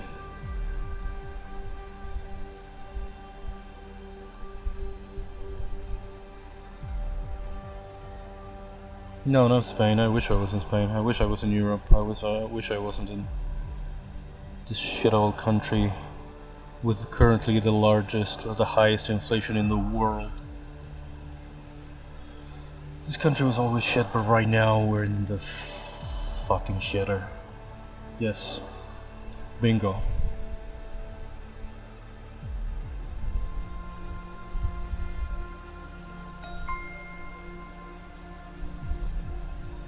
I usually don't say it because I'm literally embarrassed by it, but it's not like a secret or anything, but I'm literally embarrassed. I've always been, and now more than ever. And people get like weird ideas. Even people who aren't like bigoted or anything, they give you like a different treatment. They suddenly feel like you're, I don't know. So I usually don't say it, especially at a time like this where I don't really, when we are so much in the shitter.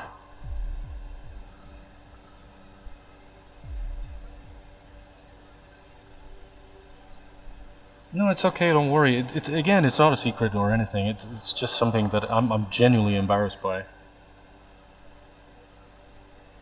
Especially now, if you've heard anything about our current situation. And people do, again, sort of treat you differently when they know, when they sort of assume you're sort of like them. It's also kind of a weird assumption. They assume that I have access to all the things that they do, and I don't. It's kind of like a weird positive stereotype or assumption. And then when they know the truth, they make all the negative assumptions. I don't know, I can't explain it. Maybe it's just a stupid phobia of mine, but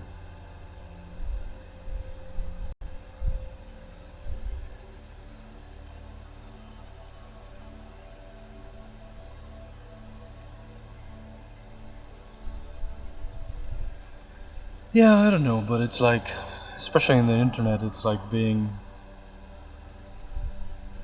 people by default assume you're one thing or another, and then coming out as something else.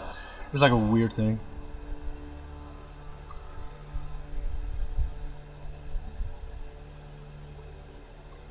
Maybe it's just me that I'm traumatized with every fucking thing.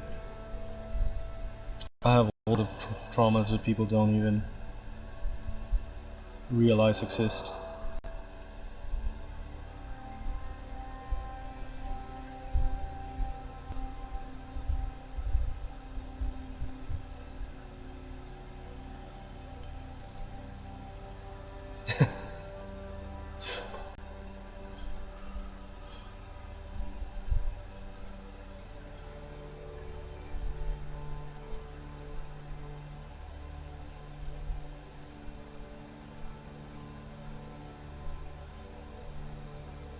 So I'm kind of weird about that, among all the things that I'm already weird at. But that's the main reason. I usually don't say it, because it brings all of those weird assumptions. And again, it's also bad and kind of weird how people assume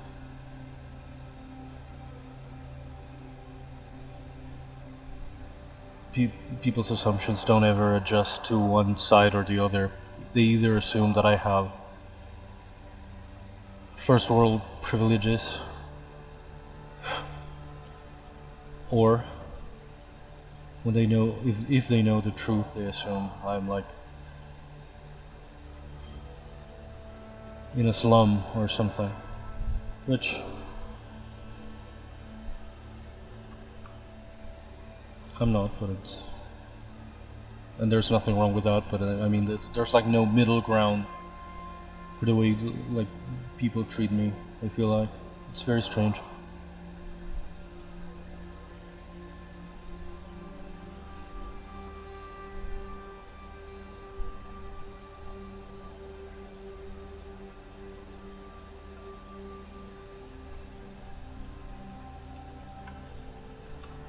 Is this making any sense? It's too sharp of a cut, probably, and it's weird here that it's not.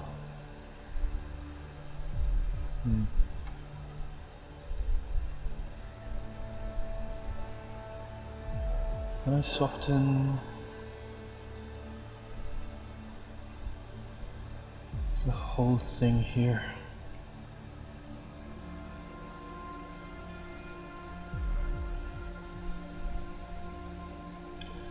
Yeah, right now that the world is more upside down than ever, I don't know if there's so much of a prejudice against anything or anyone. A lot of people indeed don't know the first thing necessarily about my country. It's not like we have some kind of weird protagonist syndrome here that we think the entire world is aware or gives a shit about us. And it's so not the case, but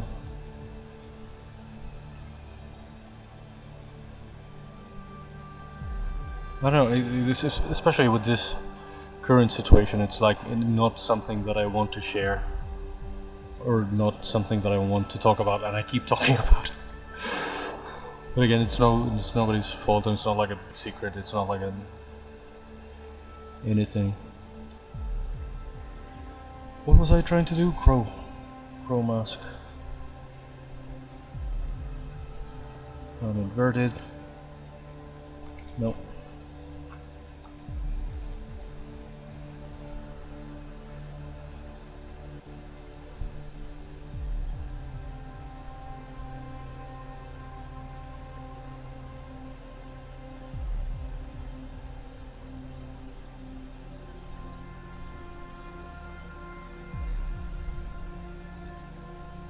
I have this idea. I don't know what to say about cats. I don't really have cats. I have some. The neighbor's cat gave birth to her kitties here in my in my garden, so they kind of hang around since, and they're kind of mine, kind of the neighbors. And I love them, but they're not mine. But I have an idea for a kind of animated thing as well that I'd like to do, involving a cat. And I feel like how the hell do I even make a cat? Should I really try to make it like with real fur? Should I try to just make it sort of stylized? And just smooth black cat?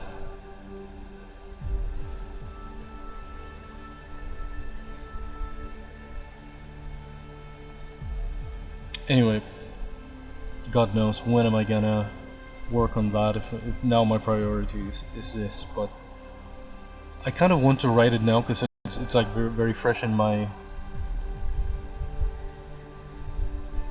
mind, and God knows I need to write. I need to hone that thing, that skill that's not a real skill of mine.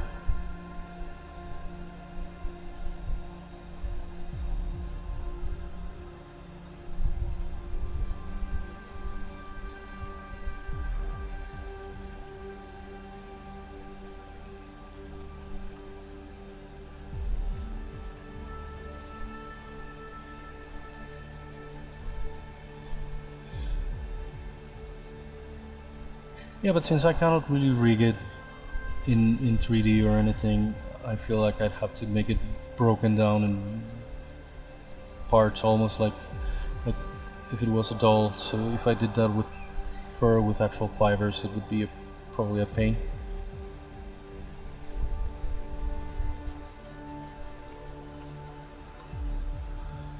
What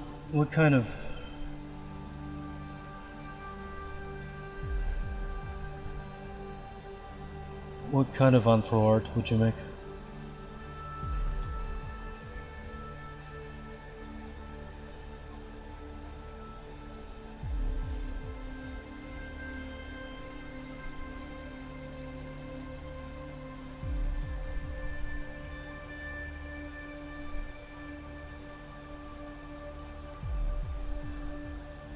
What do you mean if I think you make a conscious decision? You probably can make the decision to start it, but if you have more like the need, I feel like it either happens or it doesn't. I can't decide so many things that are not gonna happen.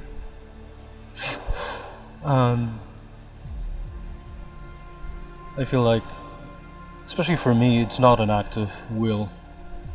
It's something that transcends that a little bit. The will alone, a lot of the time, isn't enough.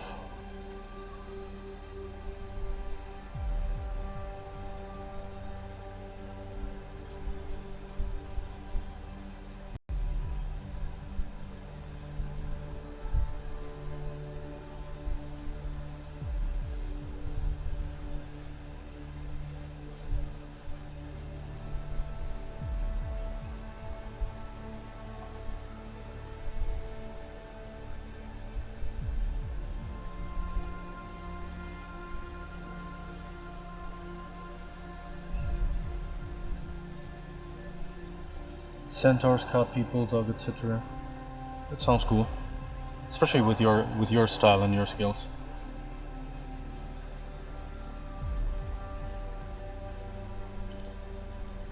Yeah, I'm very much like that. I don't do anything for us as a practice or as an exercise, which would be beneficial, but it's really not how I roll. I just do things when I need them, when I want them, when I feel them. Otherwise, they don't really work for me. I was talking about that with drawing and with writing. It's like the kind of thing that I would really benefit from practicing, but practicing is like a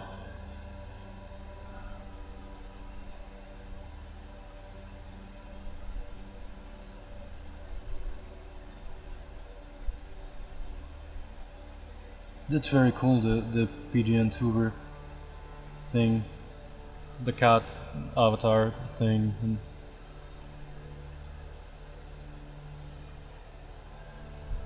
it's very much the way I work too. I mean, I do things when I need them, when I feel them, when I just sort of a practice thing and whatnot doesn't really work for me.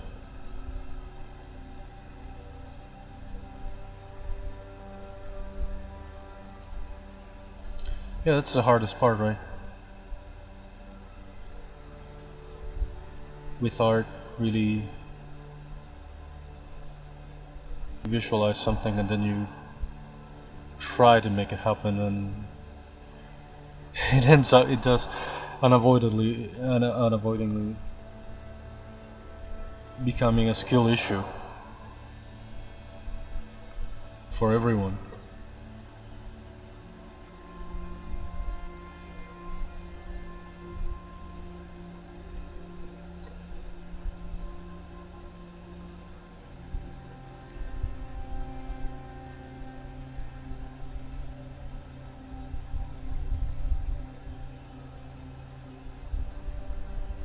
And yeah, skills need to be honed, need to be practiced, need to be...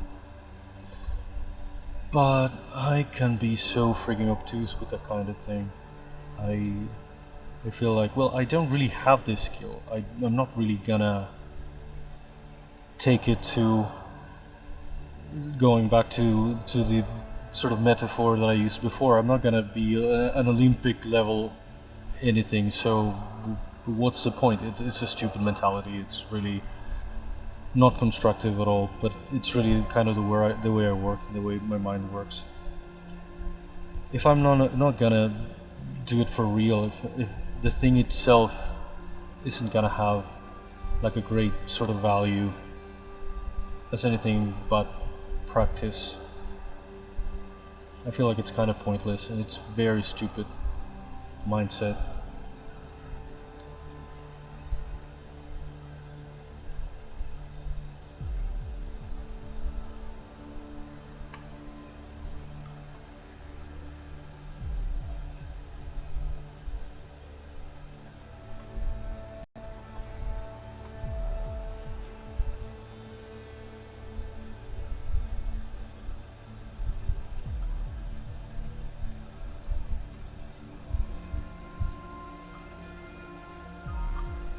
What the hell am I doing?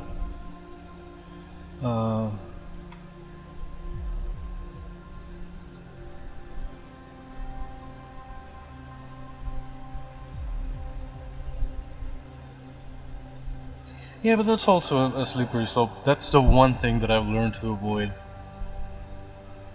Comparing yourself to others, yes, it's always gonna result in that.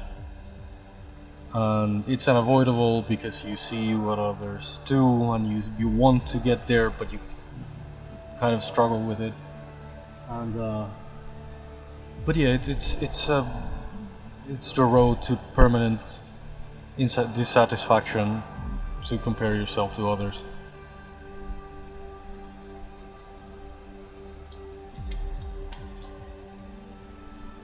And yeah, that is a good mindset. I've come to think that, mediocre as I can be, only I do what I do, and my quote-unquote style is more of a combination of very few actual choices and mostly my limitations more than anything else. Yeah, that's exactly what I do. I try to, if anything, I try to raise my own bar, and I try to improve myself, but not chasing like any kind of comparison or anything, because it's like endless dissatisfaction.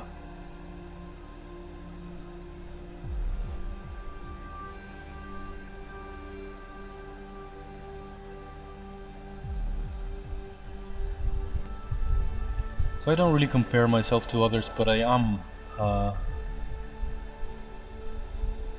kind of... I don't take myself that seriously, I guess. most than anything. And I feel like, well, if I'm not gonna be great at it, I might as well not do it, or I might as well not take it seriously. But again, something like drawing or writing would have been great tools to have in my belt, and I just don't have them because I underestimated myself or the potential of them being very useful tools.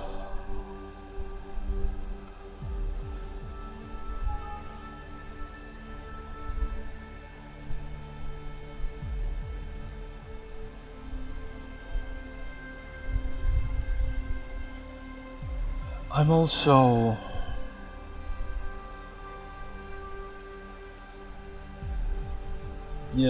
yeah, I'm not a competitive person either at all.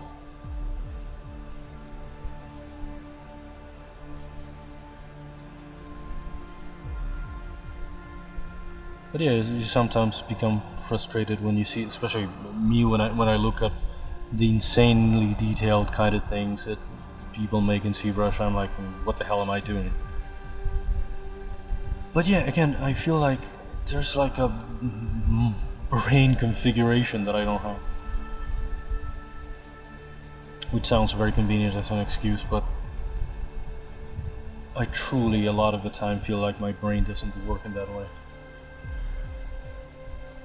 That it's not something, just a skill to learn. It's like a deeply rooted thing that I cannot even see, I cannot even decode, I cannot even, what the hell is this? No.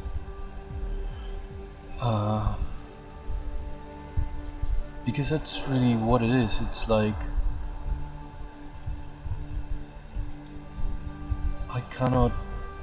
I almost cannot see it. So of course I cannot replicate it if it's something like my brain is sort of blind to.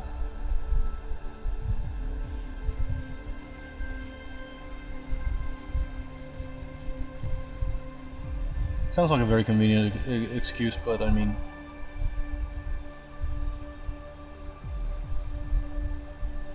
again, I keep going back to the example of my 3D sculpting. I've done it for 12 years and I'm still very noob-like.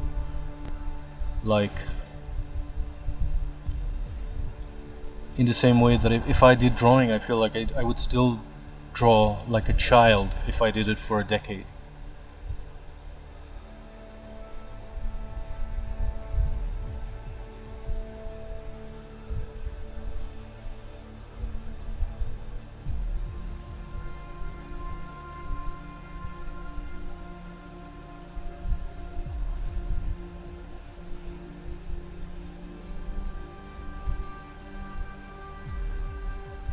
Yeah, probably, I don't even know.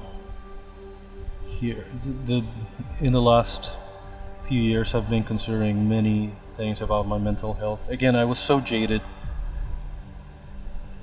with all the freaking schools and everything. Every psychopedagogist, what the fuck is a word? From every school that I ever went to always treated me like I was some oddball that needed to be corrected. And they try to justify their salary by trying to dissect me. And I feel like they only hurt me more.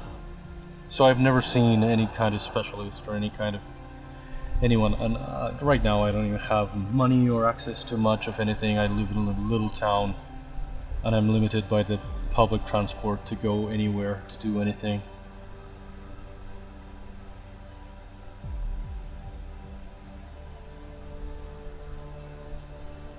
I probably do have something like that if I'm not altogether in the actual spectrum.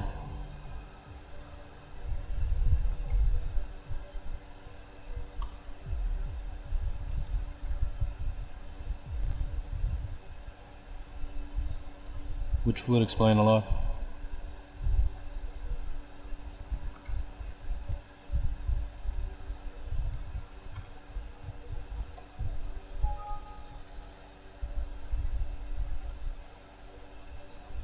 What am I looking for? Maybe I could do this just darker. I don't want it to look dirty. Sometimes I'm trying to do like some shading and I end up making things looking Like they have dirty edges. That's why I never use actual black or white for shadows and lights, but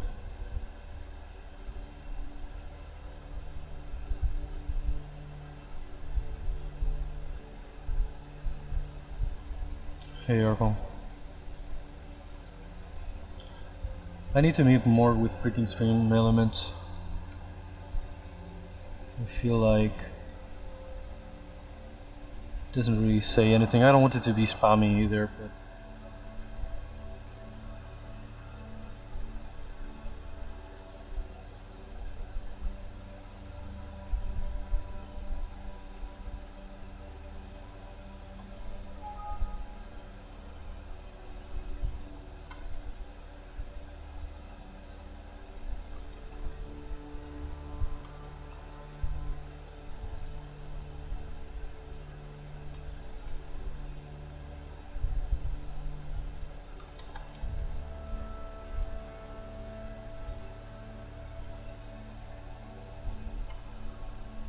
this freaking texture looks a bit too uniform. But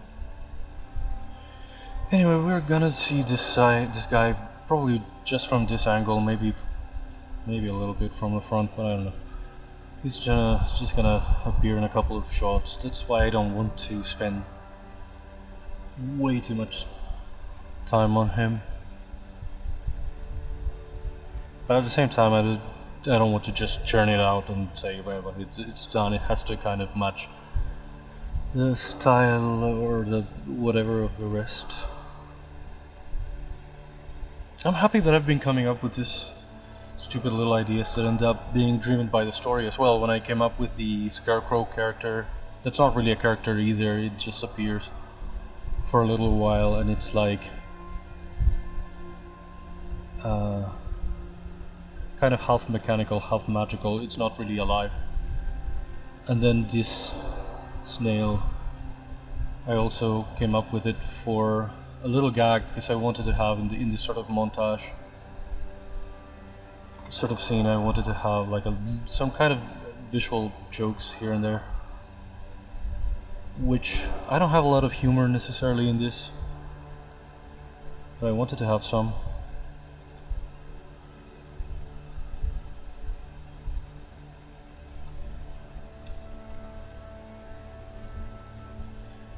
I came up with this gag for this one scene with this one guy. I'd like to do something else. Like I'd like to do some kind of aquatic character, and I'm not sure what. I had thought of some kind of giant catfish, probably because of a cartoon that I grew up with, where the catfish was a villain.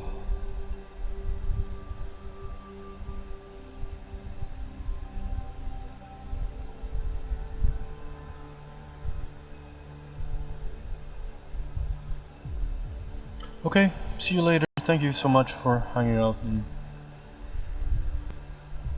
joining the conversation.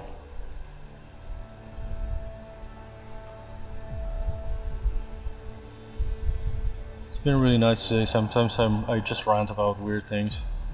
I feel like we've been talking about more specific things today.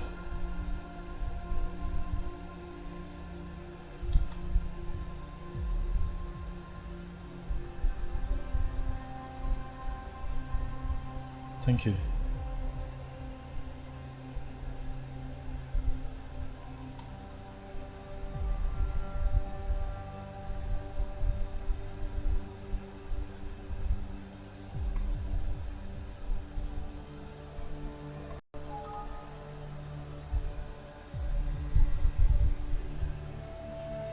Some rant, some ramble. Depends on the mood.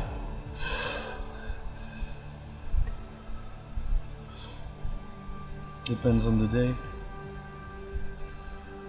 Could I do something like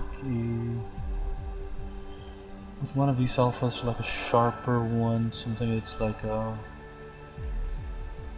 this one of these that has like a sharper thing in the middle. With a dark color. good this is. Maybe with an even darker color, closer to black, but never black. I don't know why, I feel like it's something that they taught me very early in like some art class.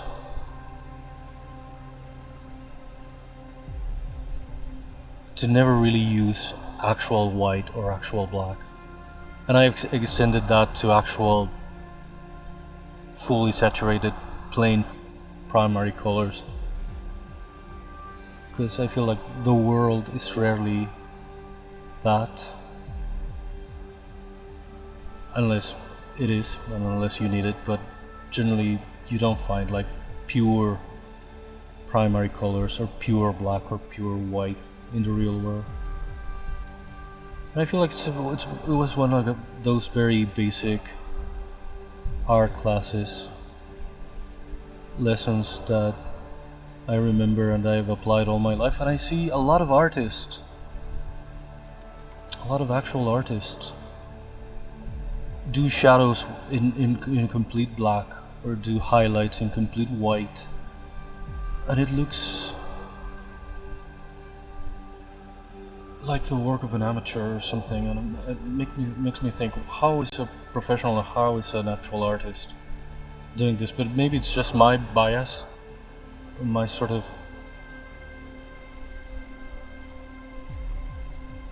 I don't know what it is. Yeah, well, it's like a style on itself. If it's something that you need to do and it matches and fits your style and your requirements, but I feel like it's one of those lessons that I've taken with me all my life.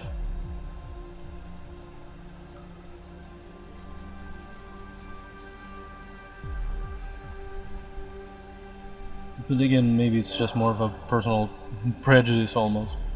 But I find it very weird, especially when you see it in like a digital color. Some artists are like good artists, but their coloring is like very... There's something sort of primitive, or almost... I don't know, like something a child would do, I feel like. And I've seen entire comics. The other day I sent a friend of mine, I don't even remember what it was. It wasn't just the other day, it was some months ago. I sent a friend of mine that does some drawings. He's not a professional, but he does draw. And he does some coloring too, but he's only kind of recently gotten into digital coloring. And there was this professional comic, and the coloring was so bland, if not downright bad. It was precisely that. Highlights done with black, highlights done with white, shadows done with black. Very flat, very plain, everything. It kind of ruined the drawings. The drawings were decent, but the coloring was so bad, was so primitive. Again, well, I feel like something either a beginner or a child would do.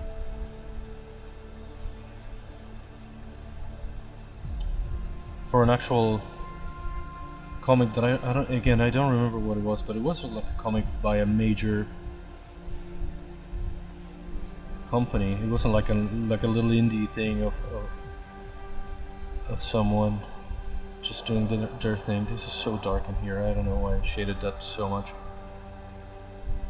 I feel like I have to darken this to make it to kind of compensate.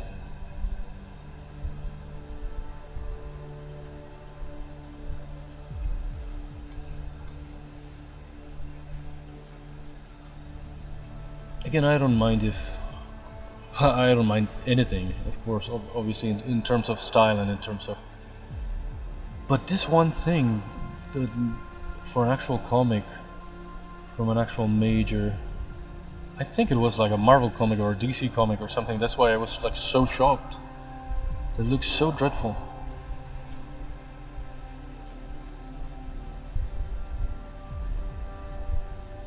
It looked like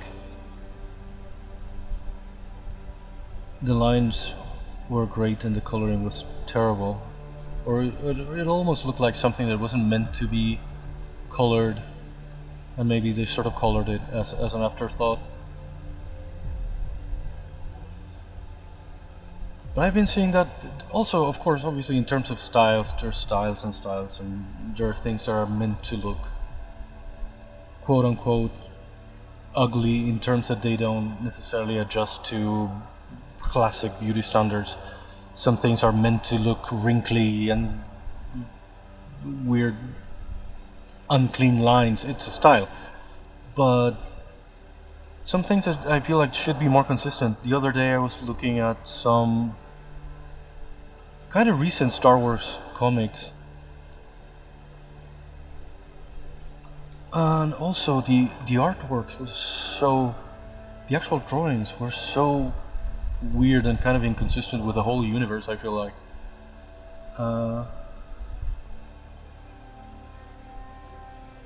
And it's Marvel, it's Disney, it's Star Wars, it's especially their Palpatine. I remember thinking it looked nothing like actual Palpatine. It looked so gross. I compared it with mine. I felt like I'm nobody. I keep trashing my own art, but I feel like my Palpatine was better than that one in that one comic.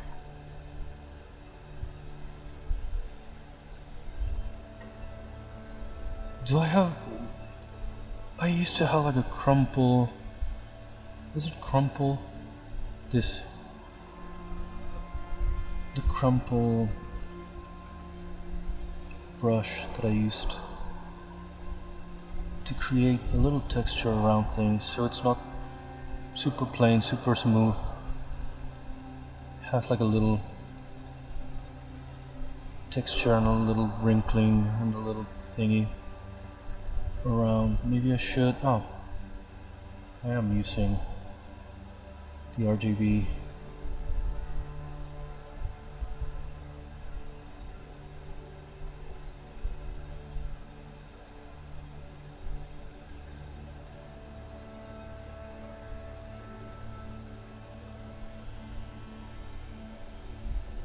I don't even know where I got this brush from. I think I modified one that actually comes with.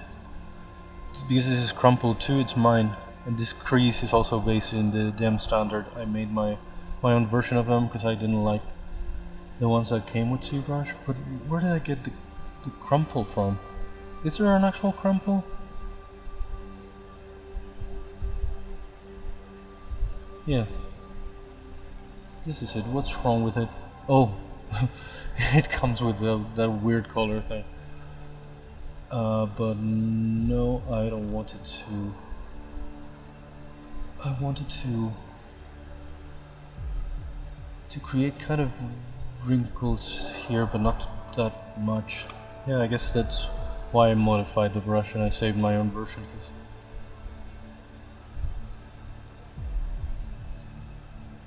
I don't like very much the one that comes with it.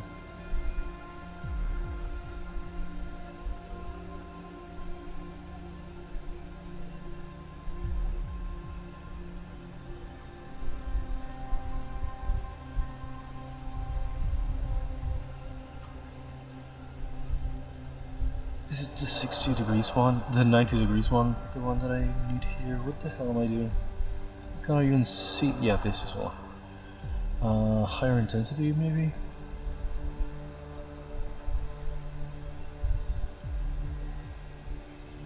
I don't even know if it's making a difference. TBH.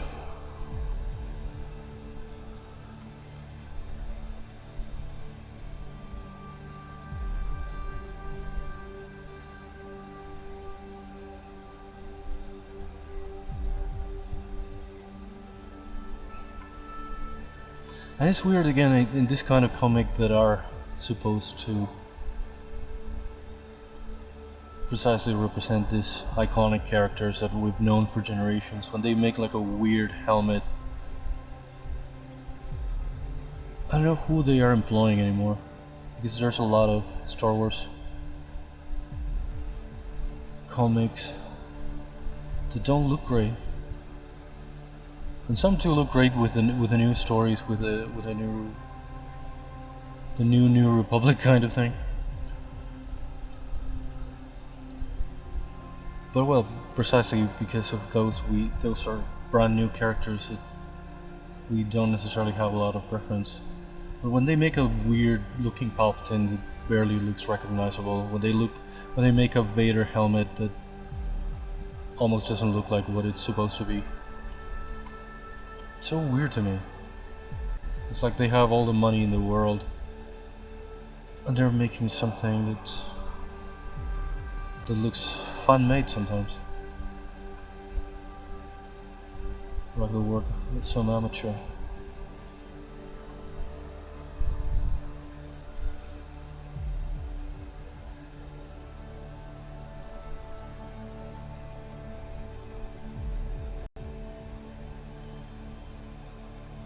Would it make some sense to do this kind of thing around this edge? Because I don't necessarily want it to be such an abrupt division as I've made it. It just looks freaking dirty here. That was exactly what I was talking about.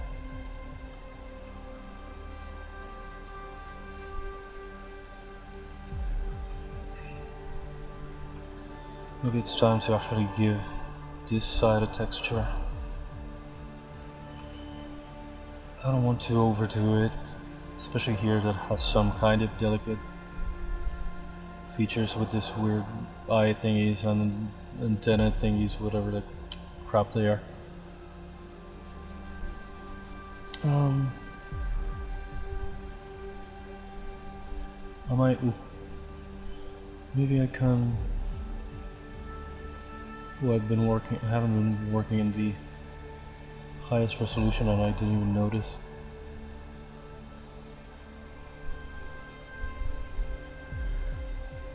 Can I soften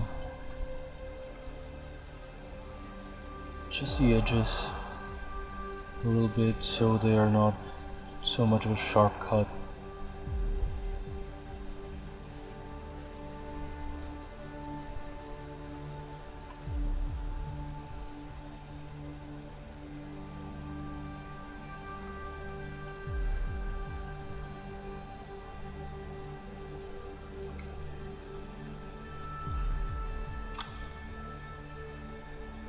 Well, it is less sharp.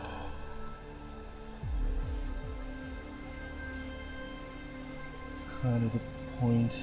Again, there's something a bit dirty looking here. I don't know if I should make it lighter again.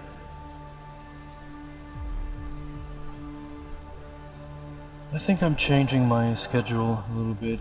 I have already, since the gaming, well, I might bring it back in not long from now, since the Tomb Raider remasters are coming out and I would love to play them on stream. I don't even know if I'm gonna be able to get them. I don't know if I'm gonna be able to make them work on this computer, and I'm probably gonna keep having the same audio issues that I had before that made me quit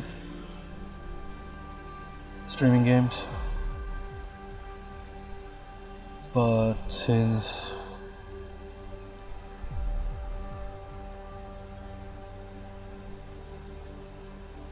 I'm gonna have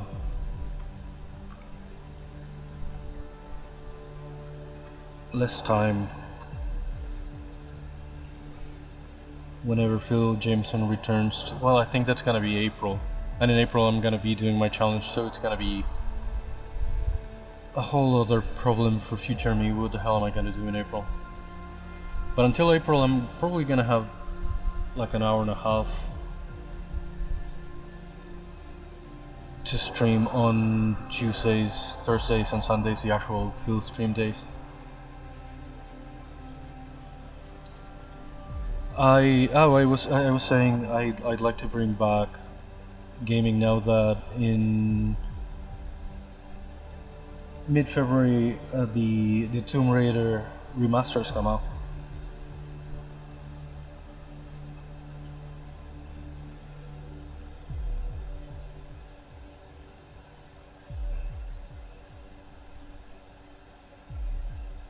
But I don't know if I'm gonna do like I did before. At some point I did like an hour of gaming, and then I'd switch to sculpting. I don't know if now I do the gaming like separately on an entirely different day, or what exactly would I do with that.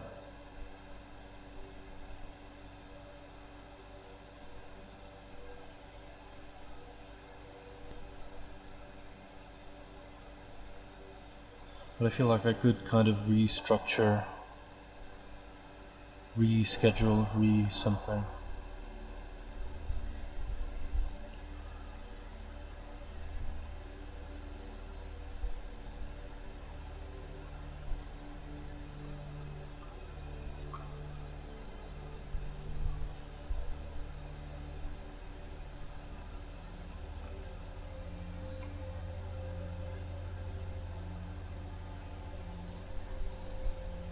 I think I should be able to run them, but I never know. With new games are not exactly my forte, and these don't seem to have like very high requirements.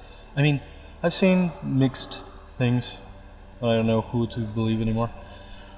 Since they are not like super heavy, they have kind of maintained in a way the original geometry of the levels, and they've only added detail and certainly upscaled the textures and something like that. I feel like they shouldn't be super heavy games to run, but I don't know. I think I'm not gonna know until I try it.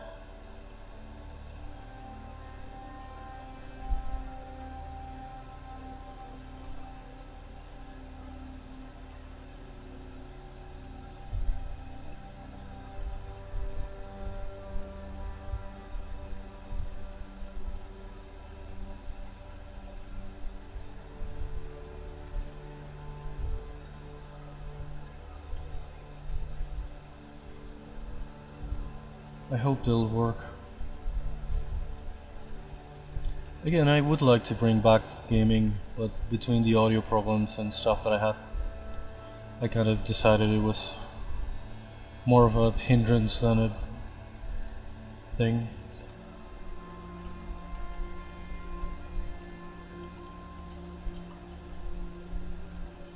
But I did make some new games. I got some new viewers in the era when I played some actual Tomb Raider, and I haven't really seen them again in a while when I switched kind of permanently to art.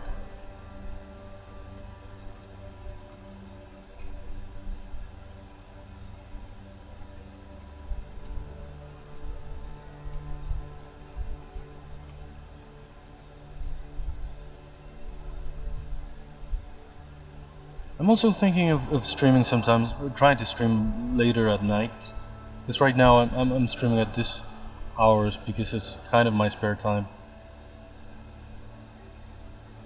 That's one of the things I always say, how I started kind of doing it in my spare time, thinking that'd be it, but I feel like it consumes so much of my battery that it feels like it consumes a lot more of my day than just my spare time.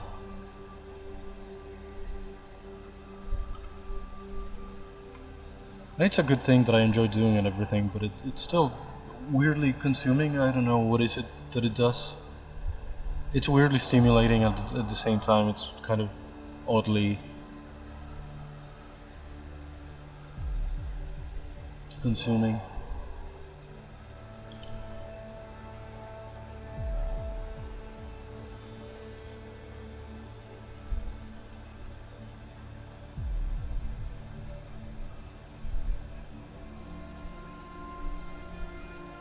Yeah, it's kind of tricky, I guess.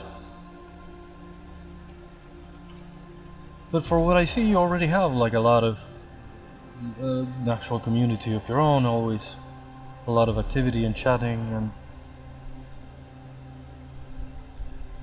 I kind of started growing, and then I became kind of stagnant. I feel like I feel like I'm close to getting the enough followers to I don't even know what I'm gonna do with that, but I kind of have the amount of followers to become an affiliate, but I don't really have the viewers anymore.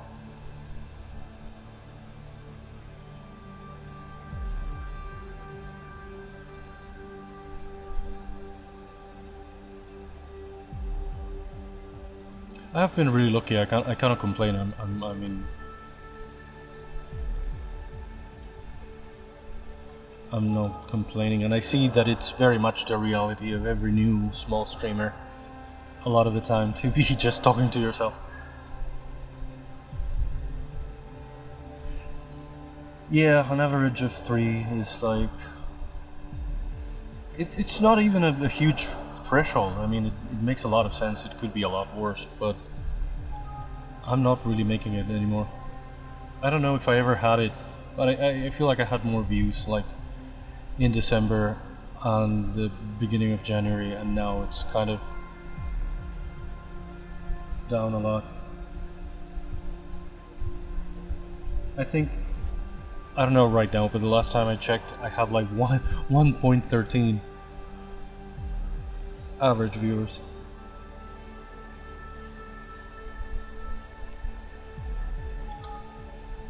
And I've been really lucky again. Some people from the actual Phil community have been really supportive. And I've made new friends with a lot of people from the art community that have also been very supportive, which is it's kind of a novelty to me. I mean, I feel like I've never been, especially the 3D, kind of the 3D bros have never taken me too seriously. So I have been really lucky. I cannot complain, but it's hard.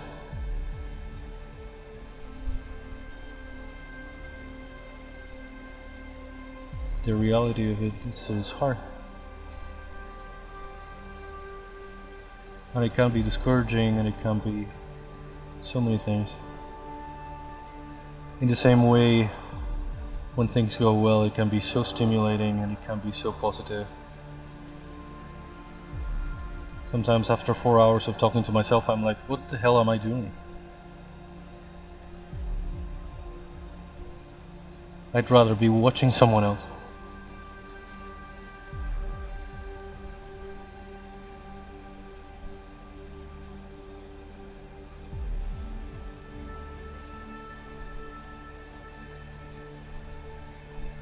But again, it's given me a focus and some motivation and to finally work on these characters and on these things. But that is a priceless freaking thing.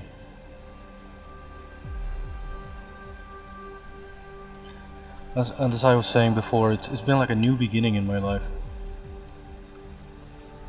in a way. In a time in my life when I wasn't having necessarily new beginnings.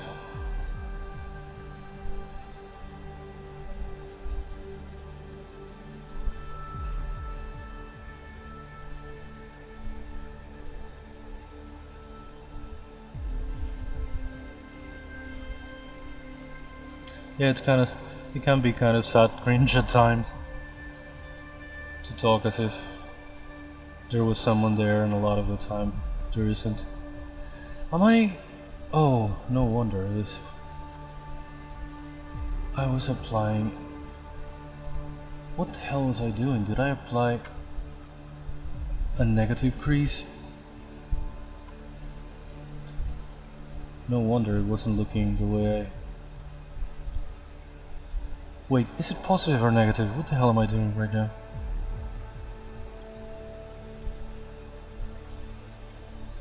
It should be... in sub or not? Let's try higher intensity, because I don't know what I'm doing anymore. Okay, yeah, it should be in sub. Is it not doing anything?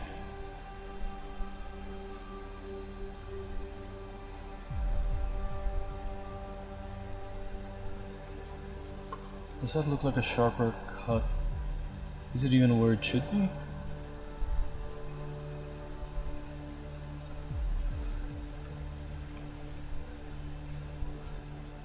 Maybe I should do it again when it's unmasked. Probably, because with the masking in place it affects it in a weird way.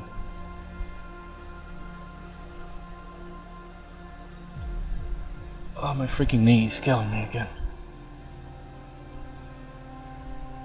I don't even know what time it is. Oh, okay, I have 1 more hour.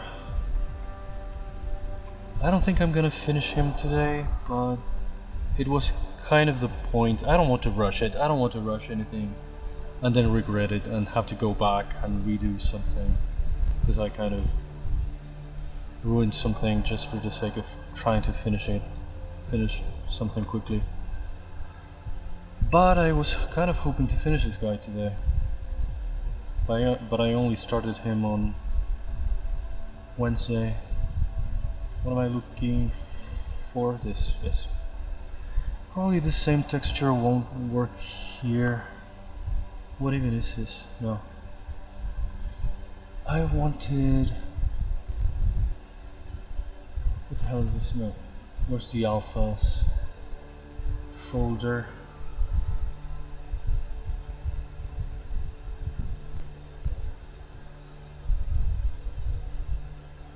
No, I already turned the chair a little bit and just show the square. Shows the square edges of the alpha. Why does it do that if... Okay. I'm already kind of turning my... I should move the microphone because I'm turning my back to the laptop.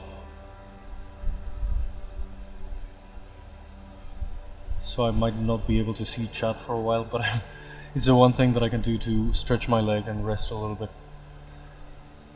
What even is this alpha? One of these? One of these. This could be additive. That adds too much, doesn't it?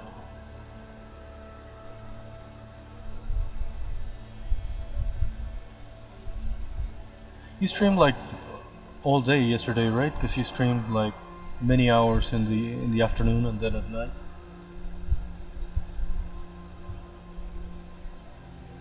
I keep thinking that I should try to stream at night. Maybe I should do the gaming streams at night.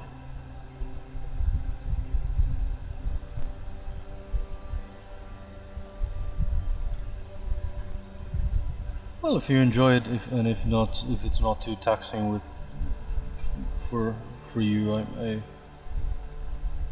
I think there's nothing wrong with it. Snoid that was here earlier also streams for like 12 hours in a row. He does take some breaks here and there and goes and has a meal or something, but he doesn't stop streaming like in 12 hours a day.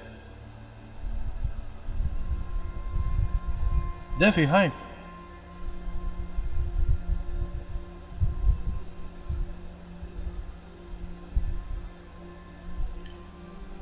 Again, I only stream this 4 hours because it's kind of the time that I have when I have it. But I feel like I could keep going if I had really the time, or maybe I could make like a second stream late at night, but I don't know what should I do, if I should continue this kind of thing, or maybe I should do the gaming streams at night.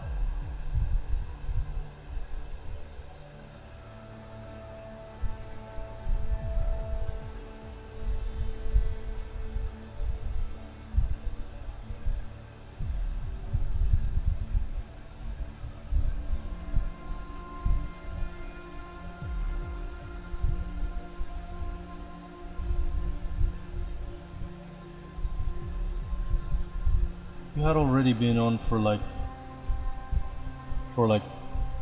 almost 6 hours, I think, when I went to bed.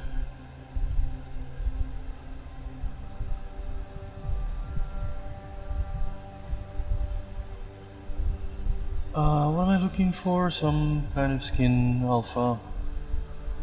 I don't know if this kind of... I feel like this is very reptile-like, and it's too crusty in a way. Maybe I could use something like that for this kind of folds. Maybe not so much for the For the rest of the skin,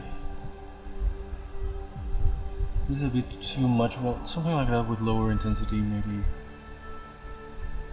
Probably I'm gonna have to mask out just this area of the folds, unless I apply it like this.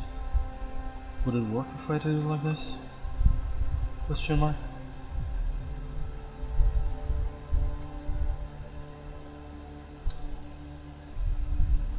How are you, Zeffy? Did I even ask you? I could be so freaking rude. I was raised by wolves. I'm just not great socially.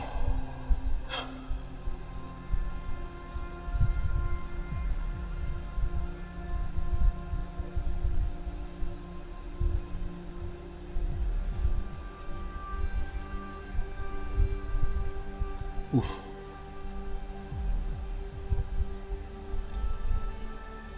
I wouldn't have thought Celeste was that heavy or that resource intensive. What is exactly the problem?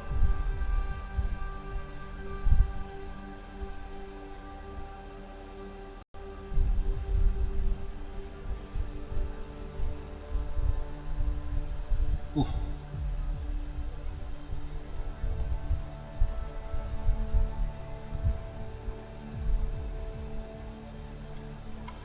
I like that kind of texture for here. Well, it's bleeding all over the place, but I really, for this kind of folds, I think it would be interesting to have that texture.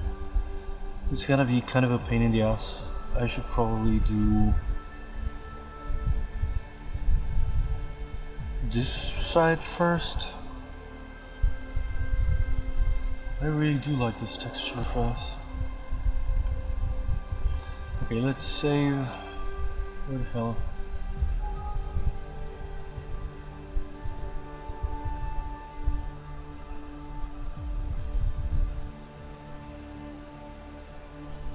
That's odd, I wouldn't have thought it was like a very heavy game. But yeah, I guess that makes some sense. It's weird how a lot of... I guess it's very convenient, but a lot of 2D games are run in like 3D engines and...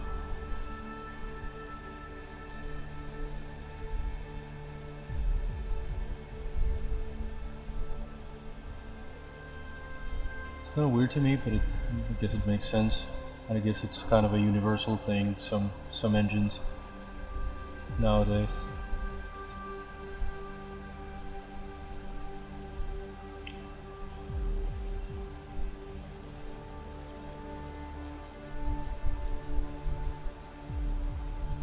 Well, you guys have here the same color in my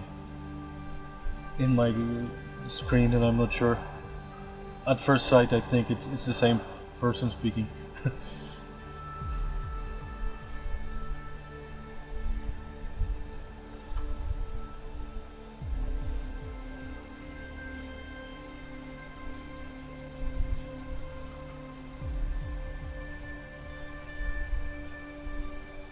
Would that freaking work?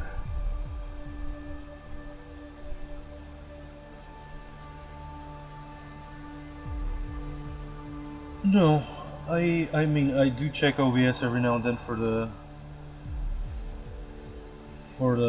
quality of the thing, but I'm just on actual Twitch in moderator mode because I need to have all of those tools. I feel like because there's the stream manager thing on Twitch, but I don't like that, and I feel like there's an actual lag in actual OBS chat for me at least, so that's why I don't stay there. I look at it every now and then, but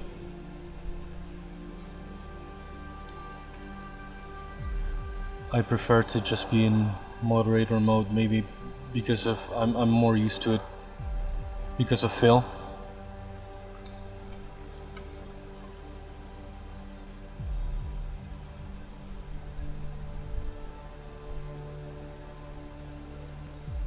Interesting.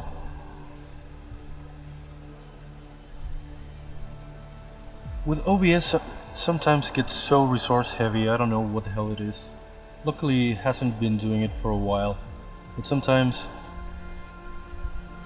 my laptop freezes completely, and it's just OBS eating out all of the resources, and that's why I don't necessarily want to use any add-ons or anything. I tried something at some point, I ended up uninstalling it. I also tried using someone else's OBS. I don't know if it was like Stream Elements' own OBS or Streamlabs or Twitch's own thing. And that was even worse in the use of resources. So I ended up uninstalling it, and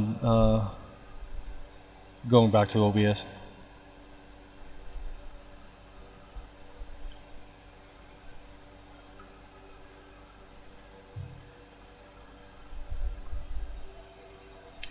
Yeah, I don't even remember what it was. I think it might have been Streamlabs, or the Stream Elements OBS. One of those, and it was insane. It just ate up everything.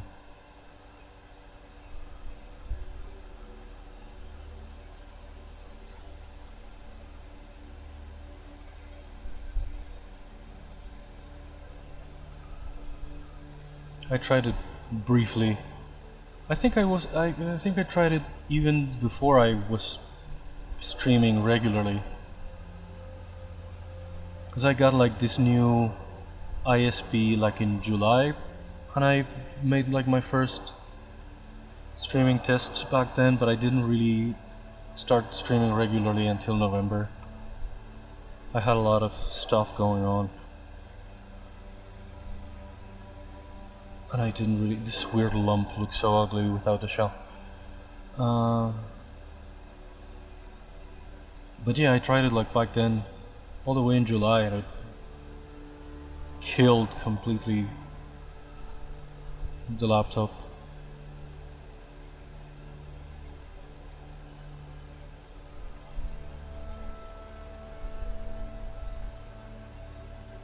Back then, when I was sort of experimenting with trying to find out what was best.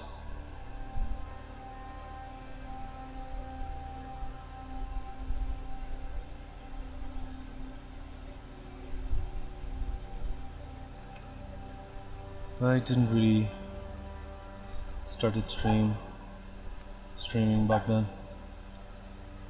What's happening to the freaking dog? I don't know if the microphone's picking it up. She's barking in the backyard.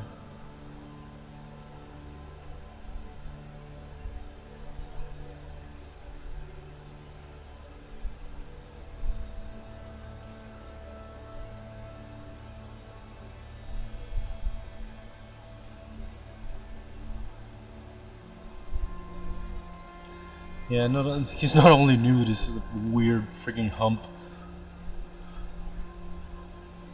but it's what I had to make to fit the shell. I kind of cheated with this shell because I didn't make it from scratch. I did make it before. I made it like all the way back to 2012, no, 2014 I think, when I made my Ursula. And I made it for her necklace kind of thing, and then I recycled it again recently when I did Marcel the shell with shoes on. I did modify it a lot. It's not like I used the exact same shell. If you see my Marcel, it's very different. My Ursula thing is a lot more flat also. But I said I'm this Fibonacci kind of thing is hard to make. I'm not gonna make it from scratch when I can recycle a shape that I already made. And again, especially for this character, that's not really a character. He's gonna appear in the montage briefly.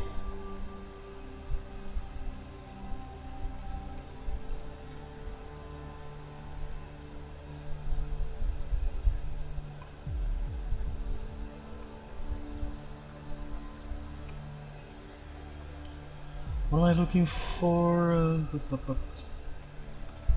don't know if I should apply this texture here too. Why is it around this sort of mouth thingy. Probably shouldn't do it in symmetry right in the front because the seam is very visible.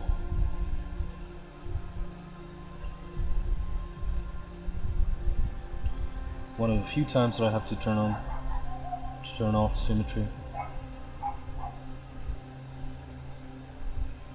I want this kind of texture here in the edge, here in this kind of thing, not so much on the face, but I want to mask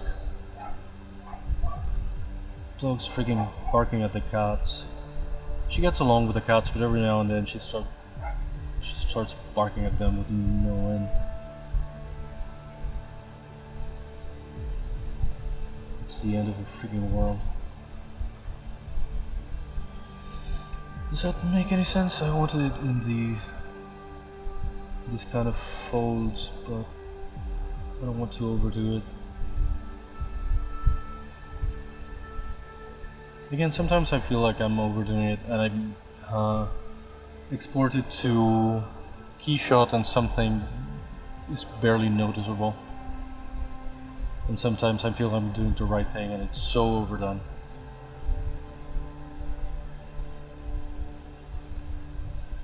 Yeah, that's a good thing about 3D, that you kind of recycle some parts that you've already done, and it's not the end of the world. Especially when I'm doing this just for myself. It's not like I'm getting paid to make something from scratch.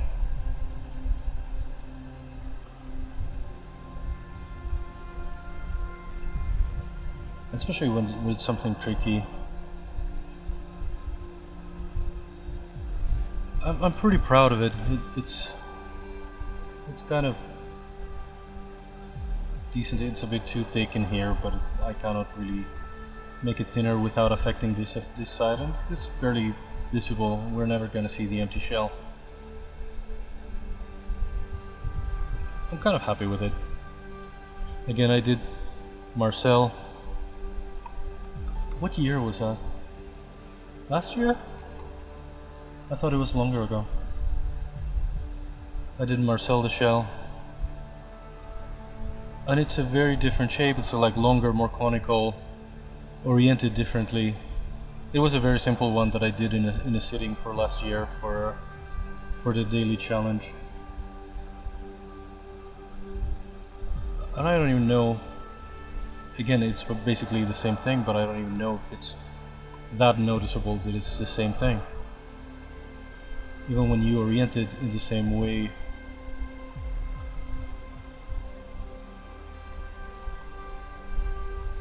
It's an entirely different shell, but it's basically the same shade. This is more conical. The hole here goes in a whole other direction as compared to this one. The hole is here, and the spiral goes up like this. And here it's more of a cone. I like that one of the directors of Marcel the Shell actually retweeted my I think I posted this precisely, the turntable animation on Twitter, and one of the creators and directors of the movie retweeted it. But apparently nobody gave a shit because I didn't get like any extra likes or anything from that. So it was like, yeah, it's not that great. Again, it was something I needed to make something quickly for a day that I didn't have as much time as other days in the daily challenge. So it was like, it's very cute. I by now I think I started watching it and I fell asleep and I never finished it. It's a cute little like stop motion animation movie with, again, all of these shells with like googly eyes, and it's like a very cute bonkers little movie. I remember I saw the trailer and I posted it at Phil's, like saying, what the fuck is this? Is this for real? And it was for real. It's like, it was like produced by A24 or something. It was like very high profile. And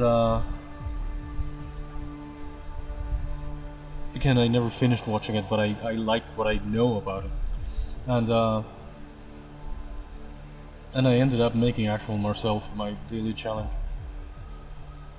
And again, was fine. It did its job, I think. And in all the way back to 2013, I did my Ursula. This is more of an updated version of her that's kind of unfinished. But I did that kind of shell for her. And again, it's very different. It's basically the same basic shape. But here she has two molds because I didn't break the symmetry. But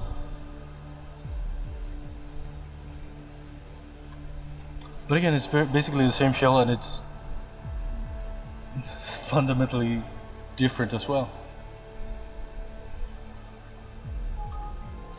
I miss Disney villains. I made a bunch of them.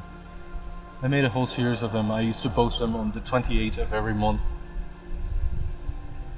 Pretty much all of 2013 and 14. That can't be right. I didn't make that many. I don't think I made 24. I made a bunch of them. And I haven't made one in a while. I tried to make some kind of Disney character, especially like classic or Renaissance Disney characters in my daily challenge as well. But I haven't really made like a villain in a long time.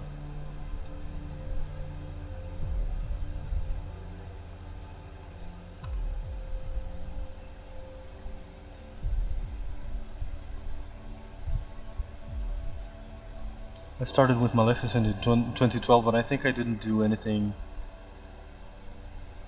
until I did Jafar in 2013, I guess. Then it has to be. I would have sworn it was 2014.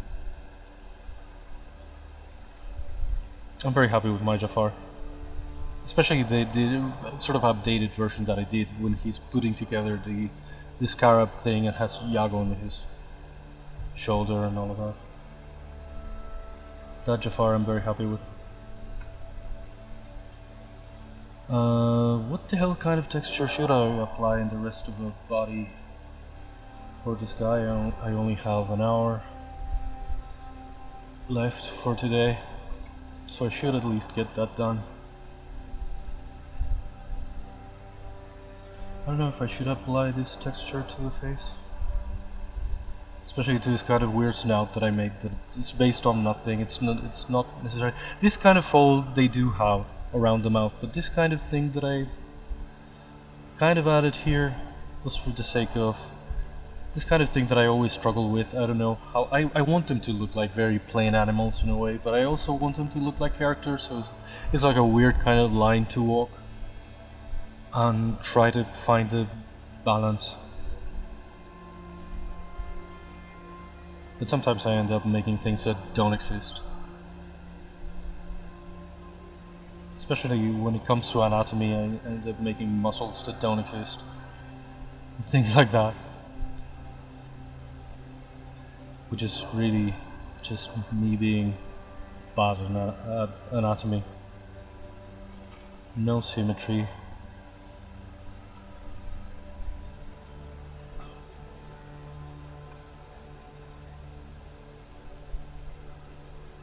I don't know if this is necessarily the kind of texture that I want for this part of a body, but it kind of works for the face. Question mark. Now this needs symmetry.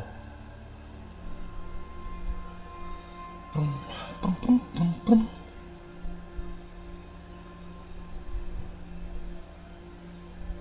I don't know, again, I keep talking about it, and I keep thinking about it.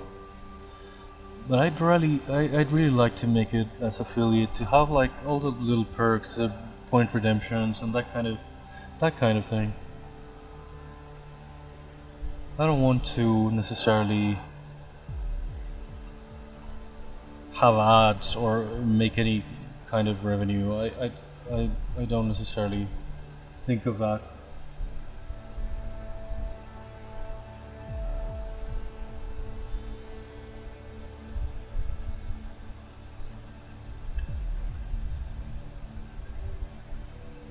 But I would have liked, again, the The little perks and the little thingies, the emotes, the channel points, that kind of things.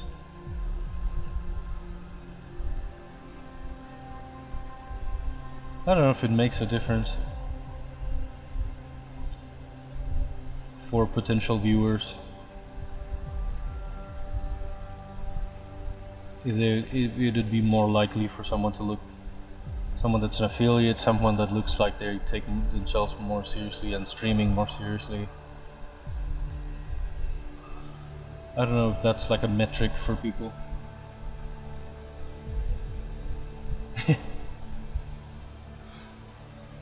Yeah, it might take that many points.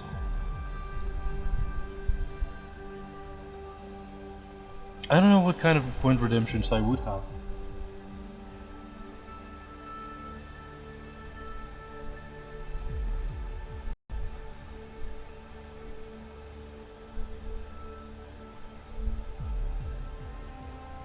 Yeah, I feel very guilty about promoting myself too.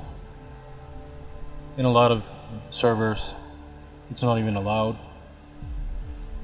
And in others, yeah, I'm not very active, so I'm not just gonna go there to self-promote on Dash. It is so tricky, the whole proselytist side of it.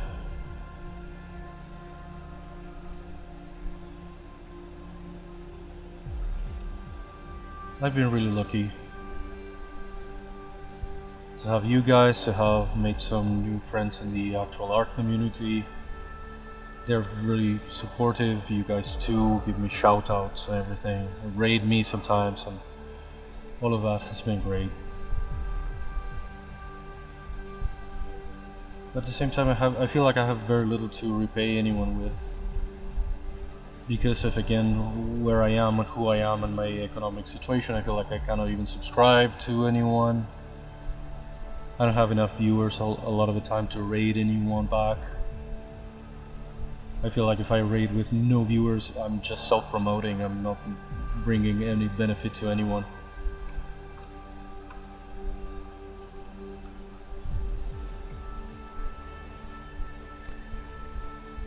I really like that texture, it's kind of more realistic than I thought it would be. And it's kind of stitching well so far.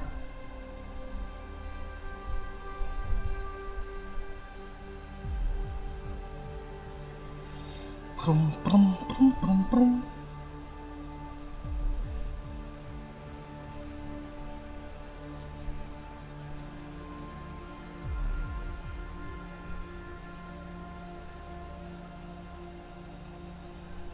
Yeah, I feel bad right now. I have stopped rating altogether if I have like one viewer. I did it a couple of times and people were nice and would still give me a shout out and still would. And I even got some followers out of that. I rated Liz, I rated Charlie, I rated Phil at some point. Right now my streams don't even really overlap with Phil's anymore.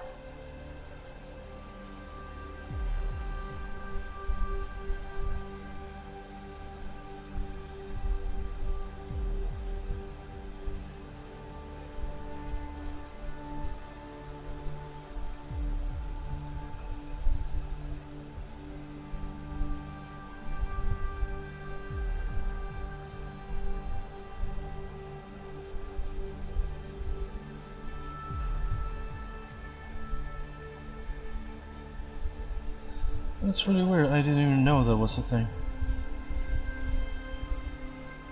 What's even the point?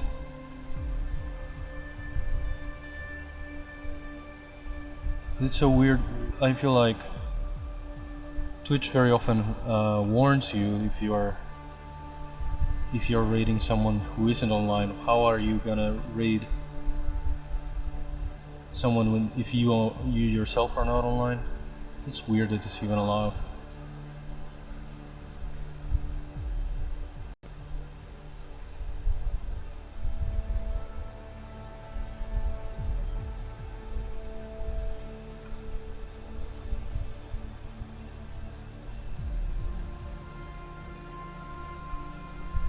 Hey Ergol, that's another thing that I was thinking about. I keep thinking about this stupid illusion of getting of what will I do if I was affiliate.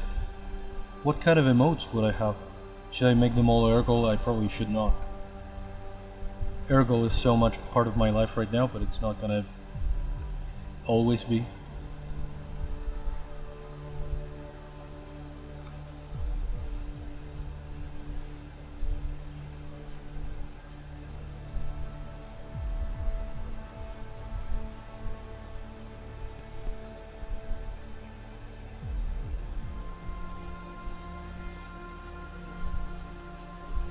Yeah. Right, yeah, that's why I thought of perhaps making different Ergols, but so far I only have this better TTV one, and I haven't made any more. I haven't implemented it. I still have like a very basic sort of stream elements template animation thing for followers and for rates and for stuff like that, but I did make an Ergo one for that, and I ended up scrapping it because I feel like a new follower, I might be working on whatever, or I might be streaming a game, and a new follower or even a raider or something is not gonna know what the fuck Ergol is.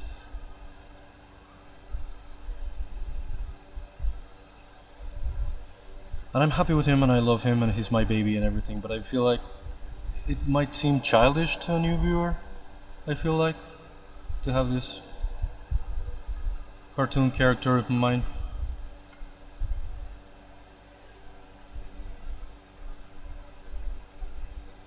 That's very cute. You shouldn't delete it. It's already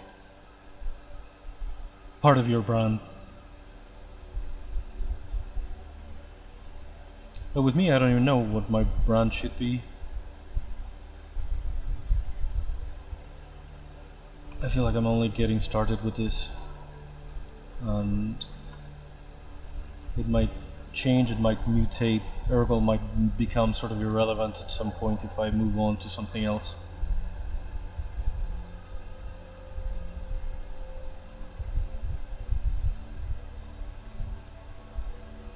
Yeah, but they're very cute and you can tell what they are sometimes.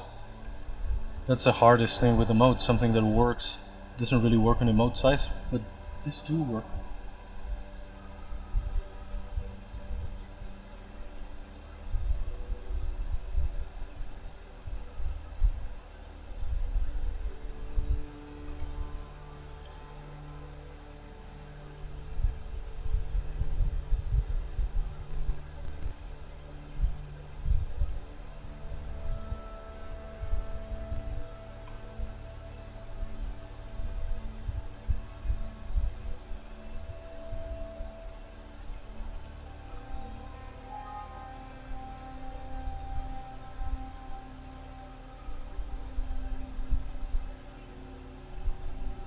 Oh yeah, Phil said he couldn't read it, and I cannot either, unless I zoom in on it. But I get the picture. Oops, something went wrong. But yeah, text is a nightmare. The few text ones that I've done for Phil, I've made like so many iterations of, because they are like hard to read. Even oh hell yeah baby, the oh hell is a bit kind of stuck together, and you kind of assume it's oh hell, but I don't know if it's readable. Especially people in mobile, I don't even know what they see.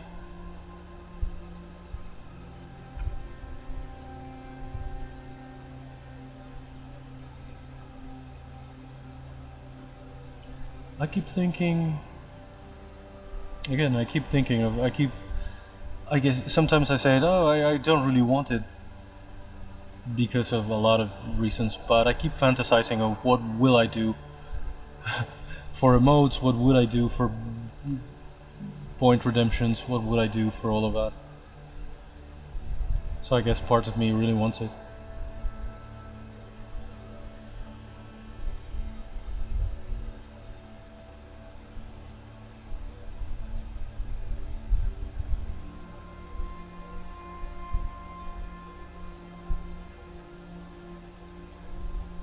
Hello, Gex. I made a Gex. What year was it? Was it last year? No, it was 2022. I made a Gex for my 3D my daily challenge.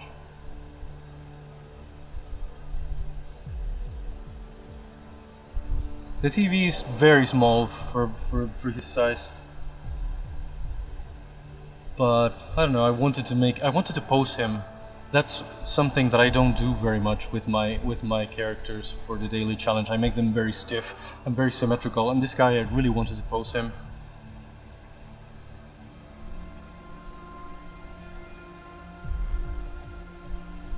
And what was funny was that it was very random and very much of a coincidence, but I made this Gex, and the other day at the it's not the hidden palace, what is it called, the abandoned palace, the whatever palace, they unveiled this alpha version of Gex Junior that had been lost for years and a lot of people didn't know existed.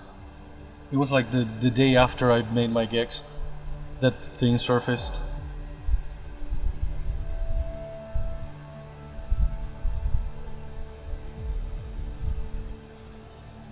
It's like a weird coincidence. I'm really happy with him, and I like that I gave it like a little scaly texture that's very subtle. But that's like just a sort of a bump map in post, so to speak. In the actual render in Keyshot, I didn't sculpt scales. They look very evenly applied. That's really tricky, because there's always like weird seams, or they kind of stretch in some parts, but these look very even. I don't even remember how I did that. That's something that I thought I could do as a... No, that's kind of a problem. These are not, because there's no rigging. This is not poseable. It's posing something. It's kind of quote-unquote destructive. I have to deform it into a different pose. Because rigging and animating is a whole other set of skills that I don't have, and in a whole other software that I don't know how to use. That's why I don't pose them very much. I make them kind of stiff and symmetrical. I try to not make them too basic, but I end up, especially for the daily challenge where I have very little time to churn out a different character every day, I try to... Yeah, that's why if you are going to rig, to pose and animate a character, that's why you make them in a T-pose, because you need them in a Vitruvian kind of pose so they won't clip into themselves, and then you give them like an internal bone structure, and then you pose them or animate them. I don't really do that, and also before that you retopologize them. This has way too many polygons, really. But if you're really going to rig it and animate it, you scale down to many almost low poly, not low poly necessarily, but a lot lower. Right now I have almost 3 million in this guy of vertexes, points, not polygons.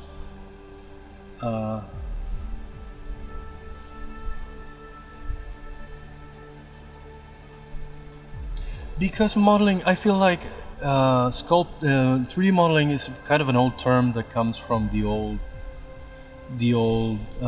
version of really working with polygons and with geometrical shapes and stuff like that. And what we call sculpting right now is like working with this kind of virtual clay kind of thing, where you can sort of move more like in a real 3D space and work with things like as if they were clay. That's kind of the difference, as far as I know. between modeling and sculpting. The old modeling was more like geometry based, polygon based. Now this is like this more fluid kind of virtual clay kind of thing. I think that's the difference.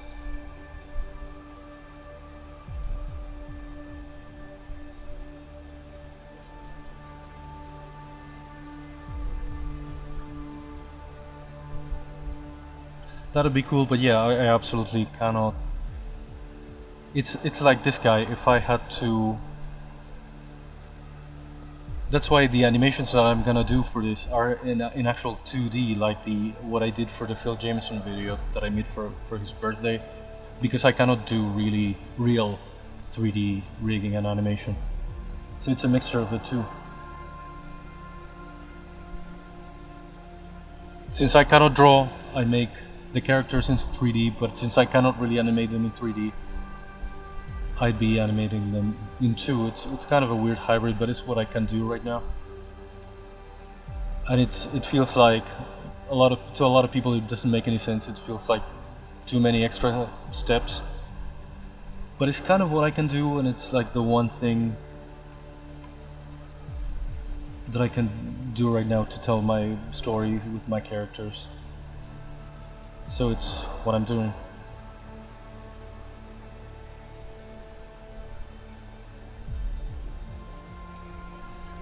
That's why I never saw myself. I always wanted to get into animation, but again, I cannot draw. The 3D things that I do, I cannot rig or animate. And when I made this, that's also how, again, Phil freaking Jameson comes to influence my life so much. When I made that one of the, especially the last one, birthday video for him, I discovered this very kind of basic and rudimentary form of animation, but it's like something I can do with my 3D renders, a kind of 2D animation that I couldn't do also if I needed to draw, because I cannot draw.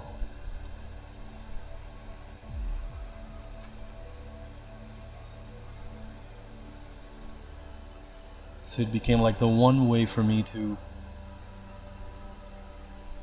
animate and to tell my stories and to do my characters.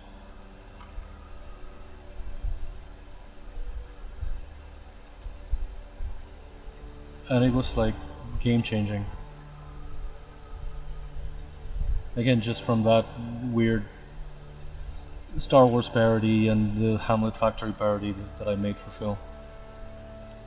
That I wanted to do again last year, and I was working on it. And then my mom's health situation started around July, so I couldn't finish the video for August for actual Phil's birthday. So I had to abandon it, and then I thought I'm going to try to finish it for the Discord anniversary in September. I couldn't. I'm going to try to finish it for Christmas, and I couldn't. I'm going to try it for New Year's, and I couldn't. So by now I have shelved it, and maybe I will pick it back up for this year's birthday. I don't know. It wasn't so animated. It wasn't the same thing that I did before. It was going to be like a false documentary. I keep telling, especially you, Deffy, and Couchpunk, that I wanted to show you guys to see what you think. Now, Nathan, you too, since you know Phil and you know the lore and all the references that I would be making. I'd like to show you guys sometime some of what I have. But I haven't seen Couchpunk in a while. We're never all of us together anymore, I feel like. I'm not complaining, I'm not saying anything, I'm just saying it never happened. I told Couchpunk, let me show you when we're all together. I'd like to show you this. And we haven't really been together in a while. And especially I wanted to make it on a like a gaming day where it's not an art day, so I'm not gonna upload the VOD to YouTube.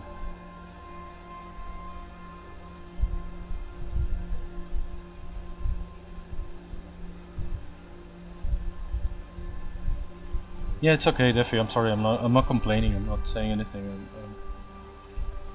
I'm just saying that we haven't been, all of us Phil heads, together in a while. I was saying that I was working on a video for Phil's birthday last year, and I ended up shelving it because of, again, life. I couldn't finish it on time. And I was saying that I had told before Defi and Couchpunk that I wanted to show them what I had. But in the end we never watched it because we never really got together again.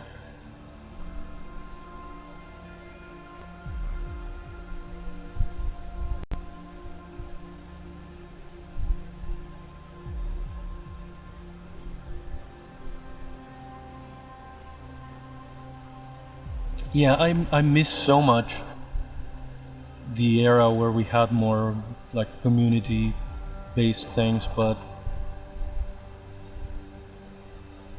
I don't know. I guess it's just not meant to be anymore. The community itself doesn't really.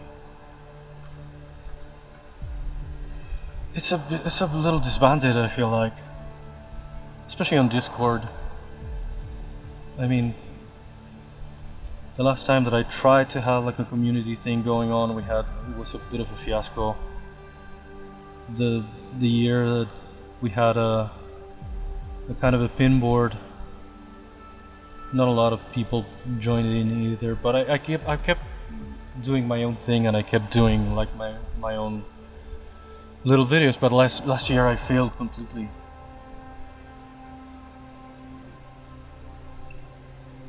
Yeah, it was easier back in the lockdown days. Everyone was down for whatever, but now I feel like everyone's busy. A lot of people have kind of drifted away from Phil or from Discord or from wanting to do something like that.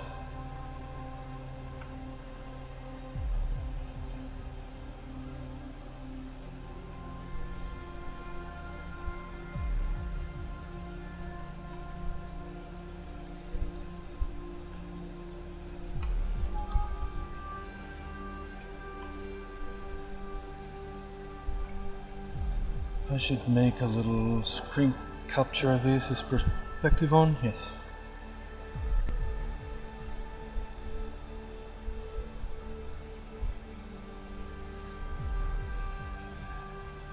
Yeah, I've joined so many servers myself, and I'm not even active anywhere, I feel like.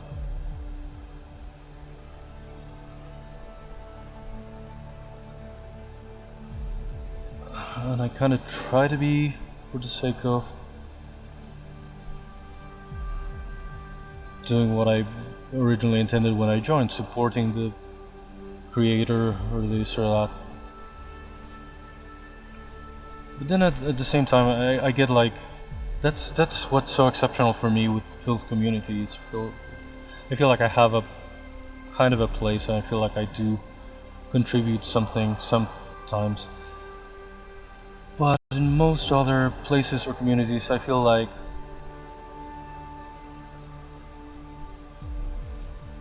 I don't have much to add to a conversation, or I don't feel like I'm contributing much, or I feel like there's already a dialogue going on. I feel like inserting myself in it is weird. I don't know. I'm so weird socially. Have a lot of like social anxiety and whatnot.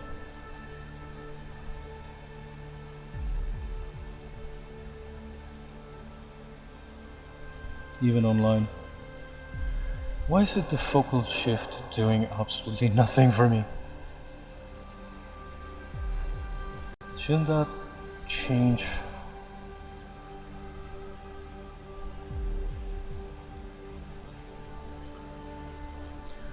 Yeah, same. That's why Phil's has been so exceptional for me. Phil himself and his content and his community is unlike anything else in the entire internet for me.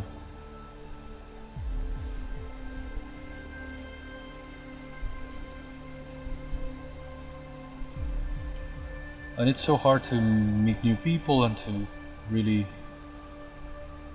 at least for me, to adjust to new communities and this and that, that it's been nearly a miracle in my life, Phil's community.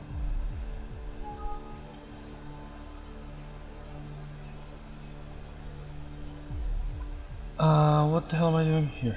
Shading this. Oh! Wow, this really bled through the freaking shell here. I didn't even notice.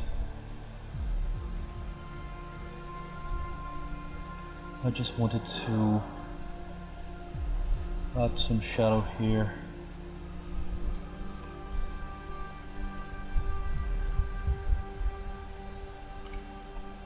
How do we push this back in? Without symmetry, without bending this weird lump too much.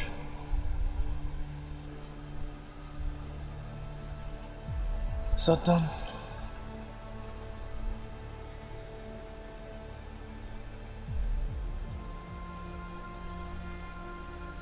I don't know how I'm gonna make it, but the kind of joke that I thought of, because again, I'm not necessarily, Ergol's not necessarily gonna have a lot of humor. It's not meant to be a comedy, but it should have some splashes here and there. And the one joke that I thought of is that Ergol sort of collects the orb or the talisman or whatever it is from this guy, and it's kind of covered in his goo. I don't know. As a little sort of visual gag. It was like the one thing that I came up with.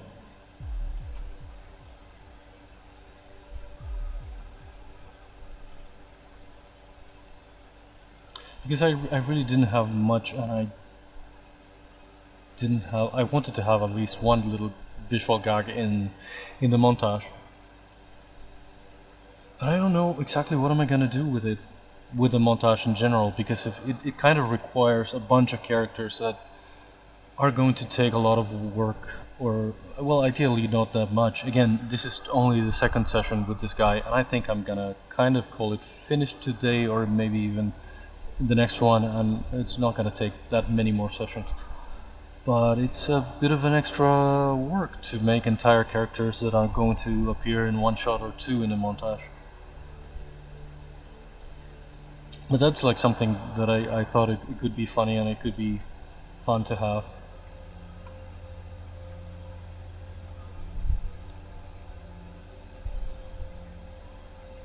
That it's sort of covered in the slime, but also that adds a visual problem to me. How exactly am I gonna make the slime itself? I have to sort of animate it like it's stuck to him and then unstucks and sort of drips. I've also, for a shot that's gonna be short and simple, I've created a big problem for myself. As usual, as I do. I never simplify anything for myself. I don't know if I should try to mask by what is it called? Mask by cavity. There. That I could use to give it like a bit of a patina sort of in this area, so the actual crevices look darker than the peaks, so to speak. I don't know what other characters I could have in the montage. I keep, again, I was saying earlier, I changed the subject, I think, But I keep struggling with the idea of some kind of aquatic character, and I don't know what to do. I had thought of a catfish. Also, maybe like a frog or something. I want them to be normal animals with some character traits, but this world basically has some normal ass animals. They are just giants, or they speak, or they have crystals in their bodies, but that's all that makes them special and magical. They are not like weird dragons and centaurs or something that doesn't exist.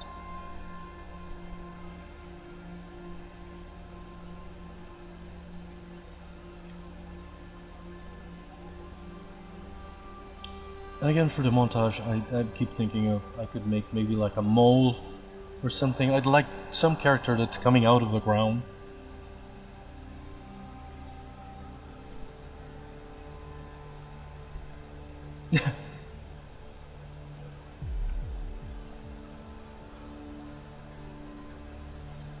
I don't know if that worked in making darker. Sometimes the masking itself doesn't let me see what I'm doing until I remove the mask again. And sometimes I overdo it when I'm trying to make the valleys darker, or the peaks, or one of them. Here, if I do it too much, then I remove the thing and it looks a bit too dark. But is there a thing that's too dark right now? I think this is a good shade for that. I don't want to make it too excessive. Yeah, that'd be really easy to animate.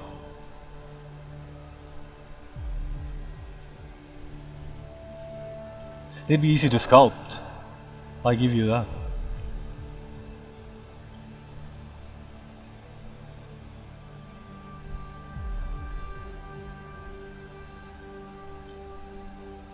A single tadpole.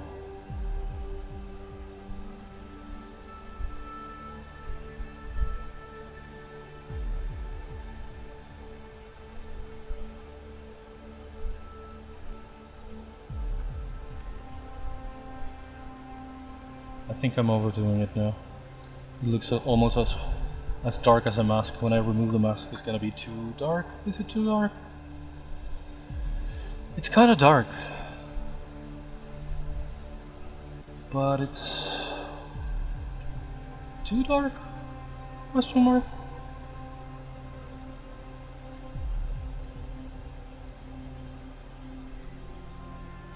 I keep also struggling with the idea. It's actually scripted in my screenplay.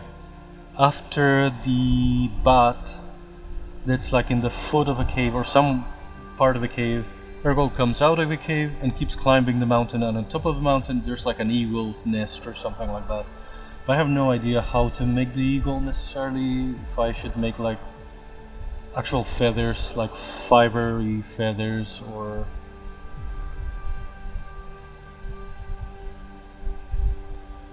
I don't even know if I'm gonna change that completely. This eagle character is also one that kind of collaborates, but kind of reluctantly. He just tosses the amulet over to Ergol and tells him to go away.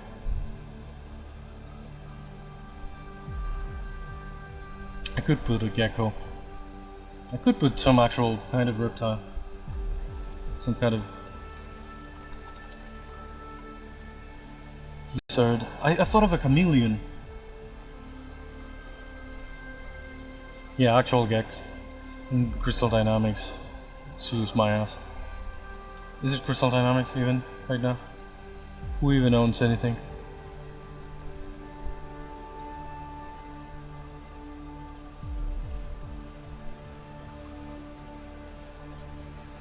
Maybe this, but not as dark? Question mark. With a high intensity here. But really, I don't know what characters. I know the characters I want to have actual dialogue with Ergol, but to fill up the montage, Did I do that without symmetry? God damn it, of course I did.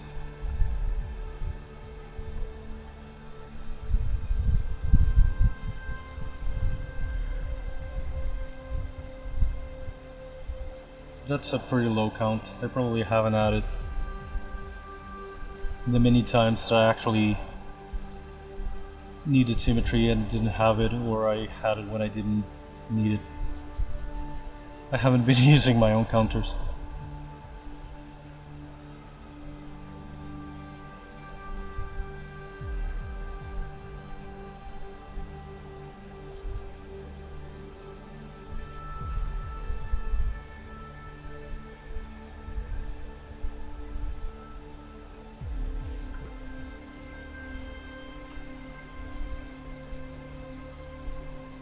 Is this too dark again?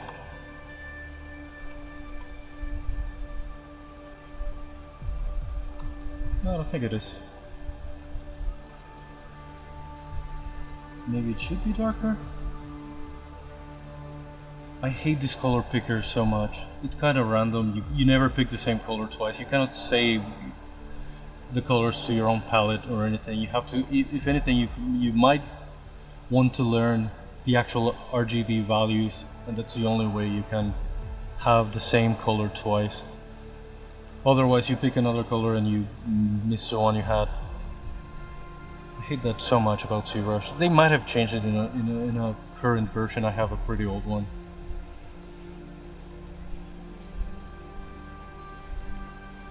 But it sucks so much.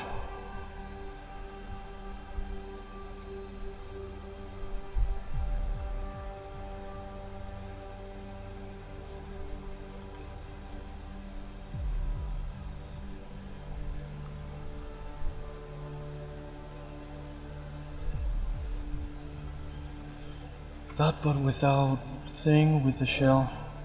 With the shell. I think it's better than I even envisioned this.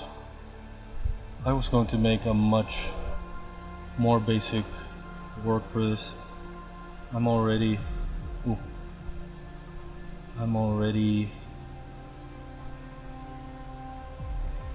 making a better job than I intended. Not that I intended it, but I wasn't necessarily going to work very hard on this one guy that we're barely gonna see. That is probably too dark for the bottom side, right? Is it? Probably it is.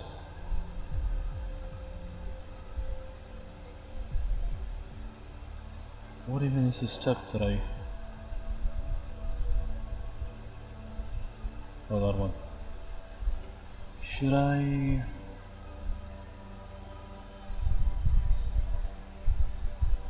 I had this idea for this sort of anthropomorphized frog, but probably that doesn't fit in the Ergol world, and especially not for the montage. Why would there be an anthropomorphized frog in a world that animals are just animals, even the magical ones? I don't know why I keep thinking of that anthro kind of frog. Sounds weird.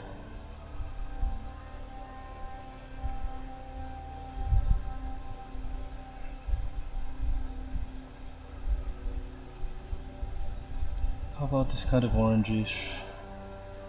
Oops, no, that's light as freak. It should be dark. This is the kind of thing that looks dirty when I try to add a shading and it only makes it look friggin' dirty. Oh, I don't need that. Maybe I do need that alpha.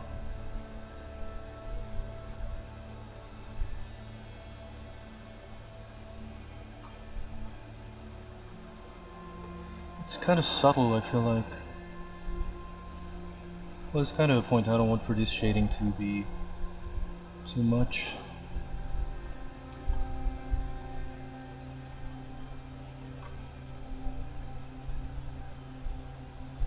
Is that too much?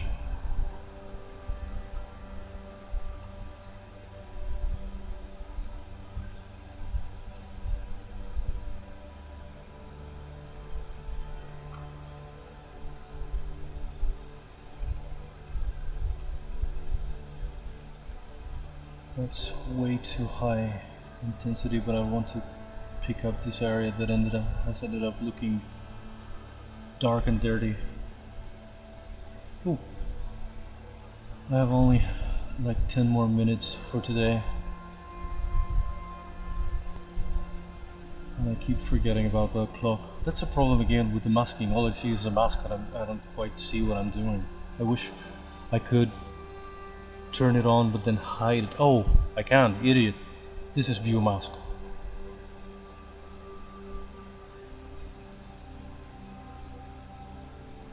If I click it,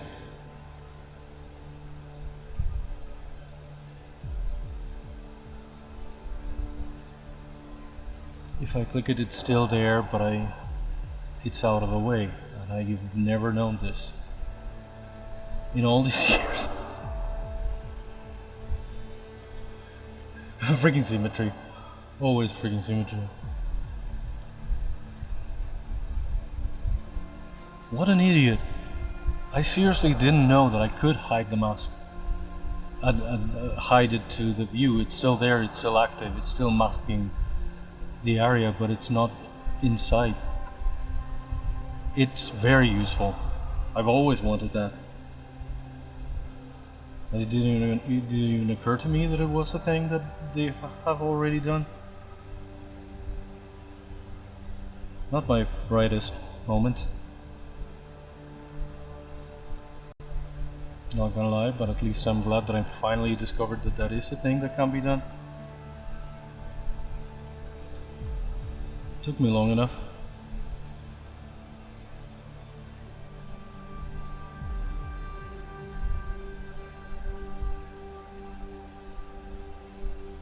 What a schmuck.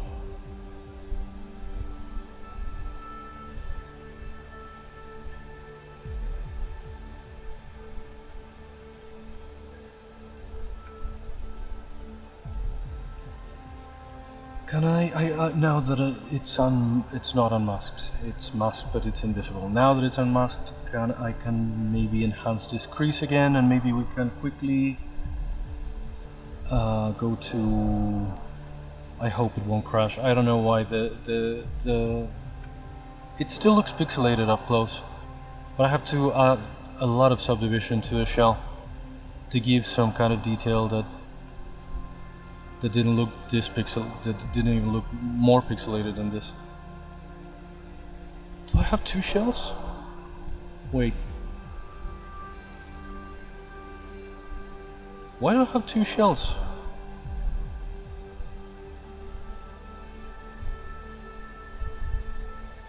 That's weird. I finished this one and this one is unfinished. I didn't even notice. I must have duplicated it at some point and... Jesus. Anyway. That's a new one. Can I do this with like a... Oof. without that intensity? How much lower intensity, but can I simultaneously make like a crease that's dark?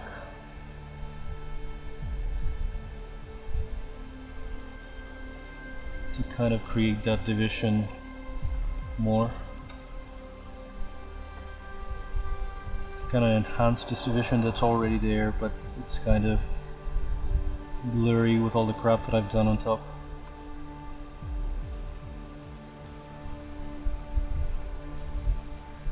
This looks a bit dark again. It's looking kind of in the territory of the shading that looks dirty, but I do want for that cut to be more visible, to be more of a thing.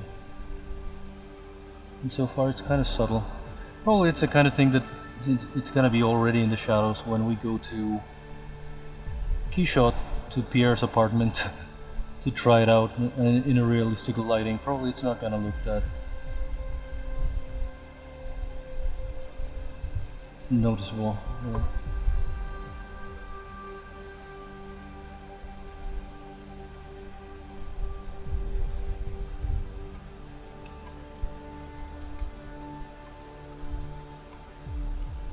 okay, we can quickly, very quickly go to, maybe I should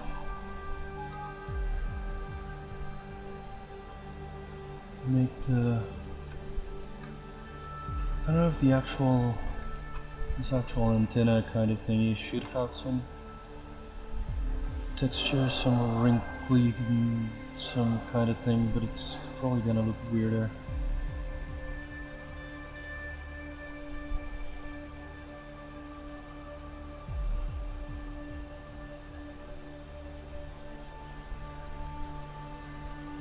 Let's quickly make like a screen cap here.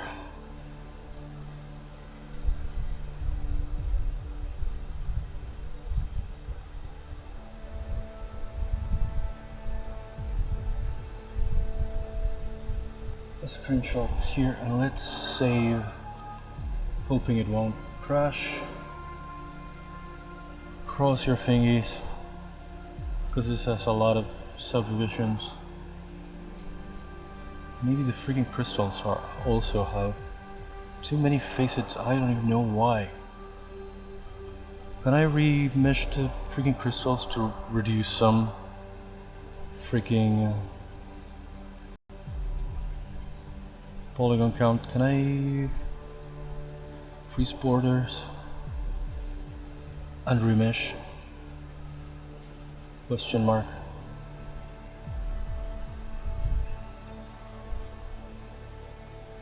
Oh god, I only have 5 more minutes, but I want to already move to freaking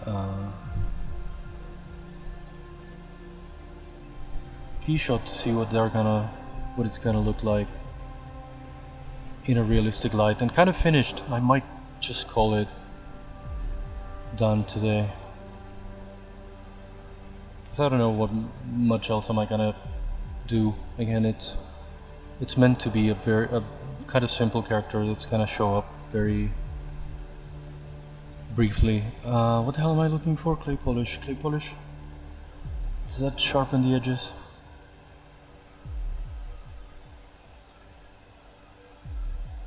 Did that soften the edges too much? What? Oh, I resized them today and I didn't even remember.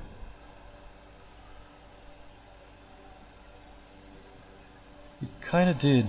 It eroded the edges a bit.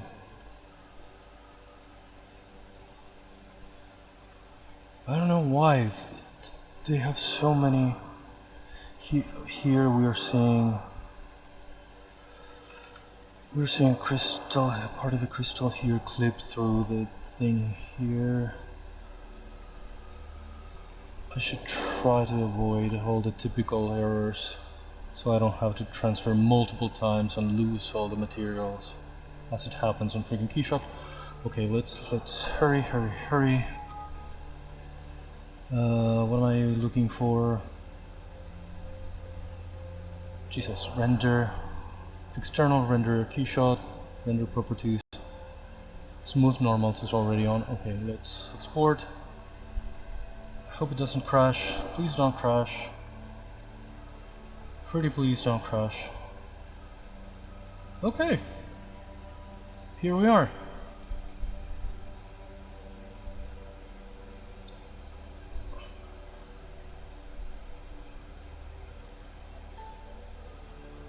You freaking love to see it.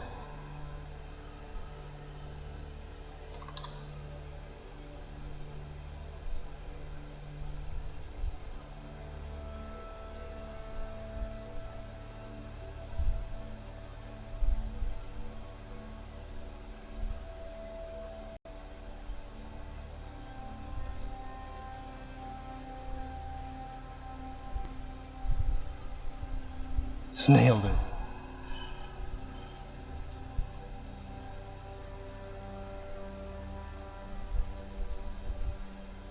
Okay, that's way too shiny. That's way too metallic, but if I lower the coverage and add some roughness, could this work? Question mark. Make it rough. That's a bit too freaking shiny.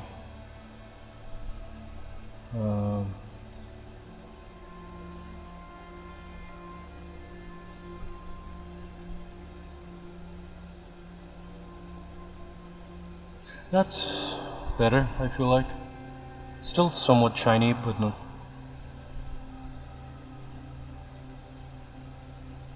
silly shiny.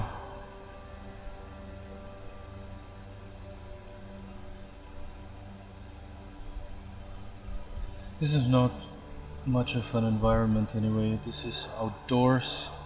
This is a very harsh sort of sunlight. This looks a bit too much. Let's go to Pierre's. Pierre's freaking kitchen, where are you? Freaking Pierre. There we go.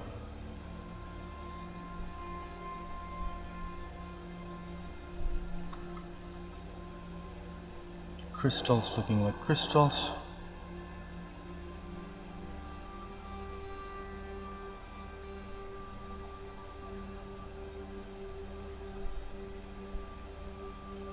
And this ideally, this would look so great in a kind of translucent material, the kind that we used with subsurface scattering to do like skins. But it takes so long to render. But with that kind of translucency, the actual body, well, not flesh colored like this, but with this kind of thing, it would look ideal, I feel like.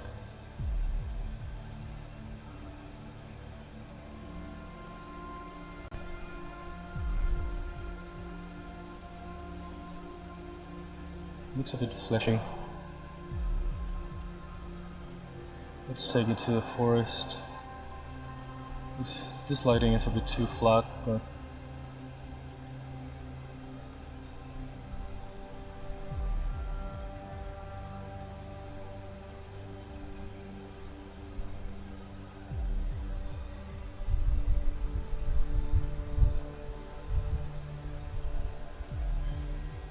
maybe I should make it a bit brighter here.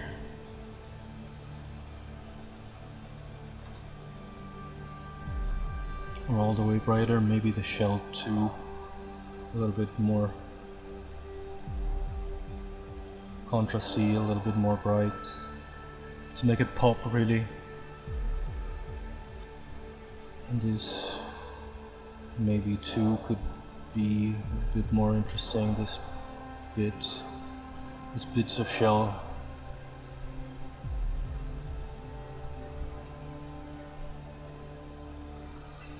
I don't know if it works in those terms. It might be just a matter of adjusting the materials and the lighting and the thing, but I feel like the model itself is what it is already.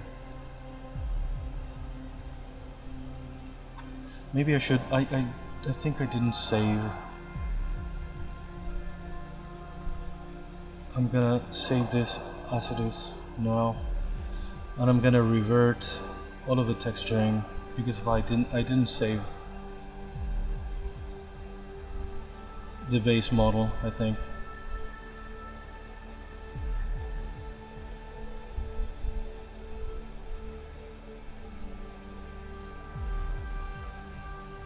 So let's duplicate this one.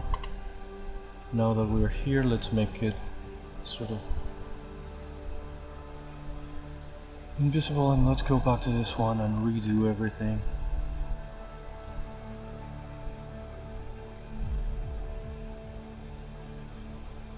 Just in case I want to go back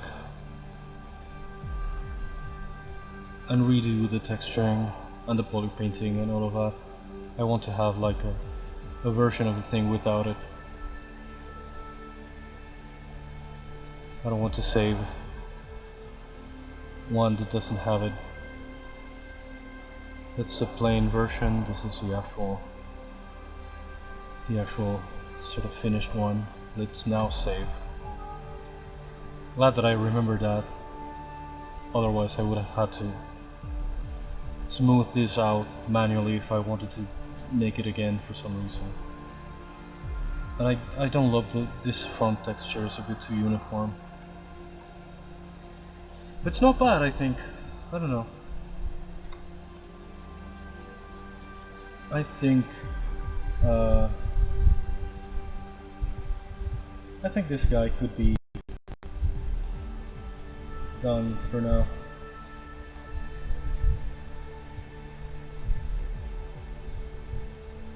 Yeah, that is true. It could be. It could be shinier, the actual skin.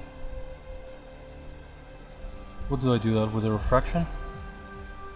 That is more wet. Now we're talking. It was a bit dry. You're so right.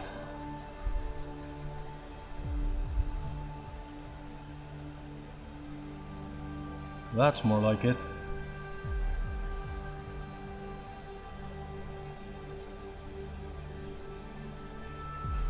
I don't know if that is like completely, it makes it maybe a little bit too shiny, but 2 is maybe too much, but 166, 1.5.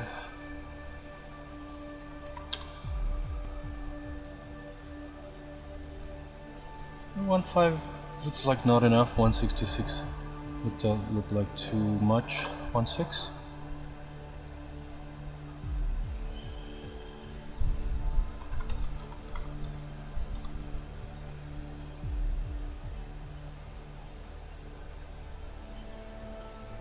I like the shell really pops with higher contrast in here.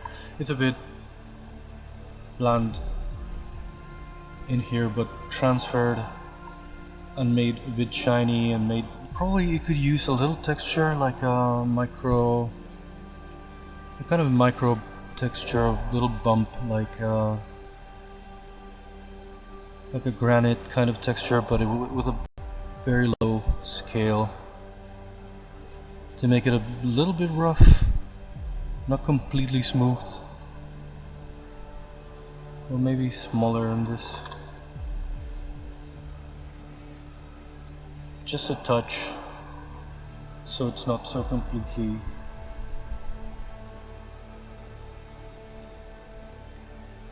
Not so completely smooth.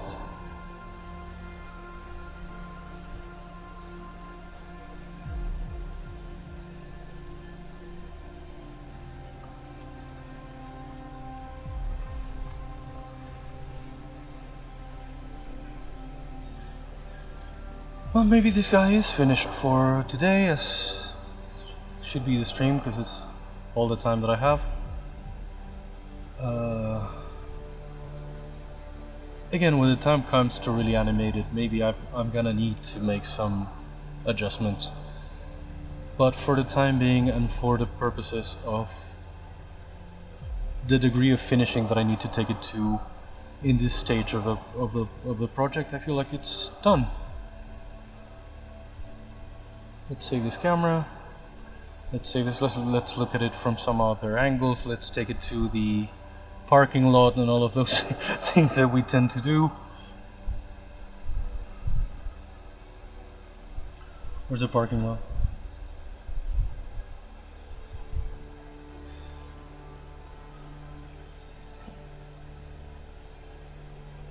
No, this is some kind of weird space. This is some kind of hangar. I like the shininess and the gooiness. Well, maybe it's a bit too high for this lighting. Where is the freak? Is this a? No, this is industrial something. This is a garage. This is a factory. Where the hell is the parking lot?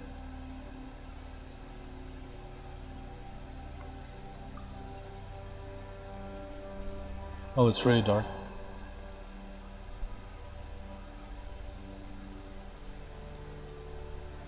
That's the problem with the parking lot. That's kind of a lighting wise, it doesn't do much for the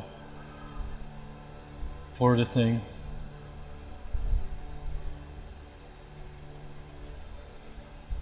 But I like it. In this apartment,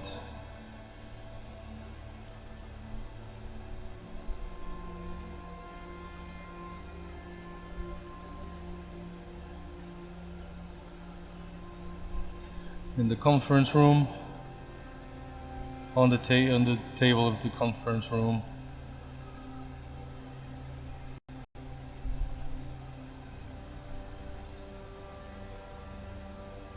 This freaking factory thing.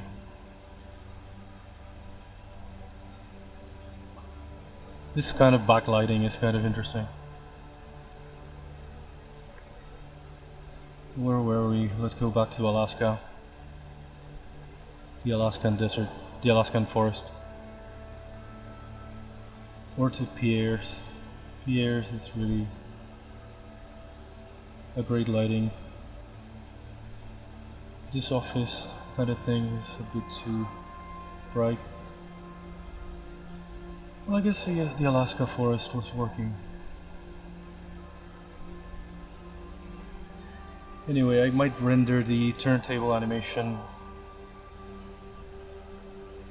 later today and just call it done for now.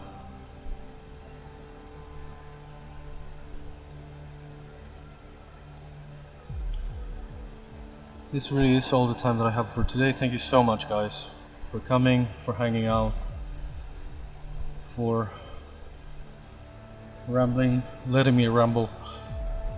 You didn't ramble. I should be back again on Monday. I think, like, for now, unless I can bring back the gaming, I'm suspending the Saturday and Sunday streams. Thank you guys so much for coming. Again, I should be back on Monday.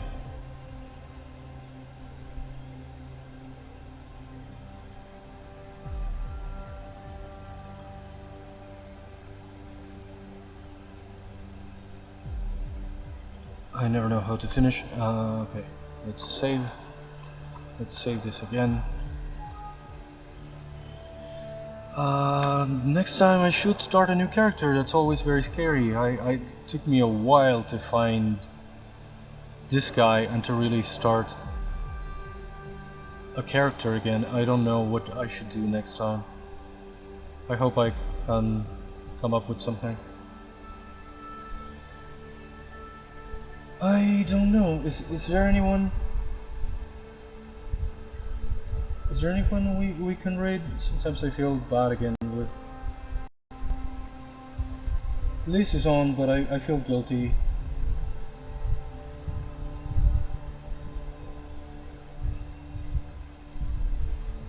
Maybe we could raid Snot.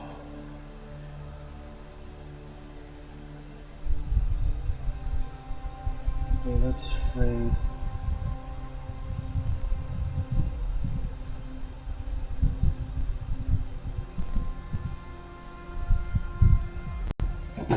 Does that work?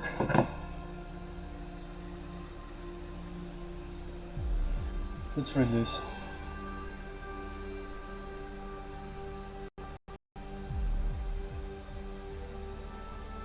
Okay, thank you guys again for coming. It's been a great Friday stream, and it's all thanks to you guys.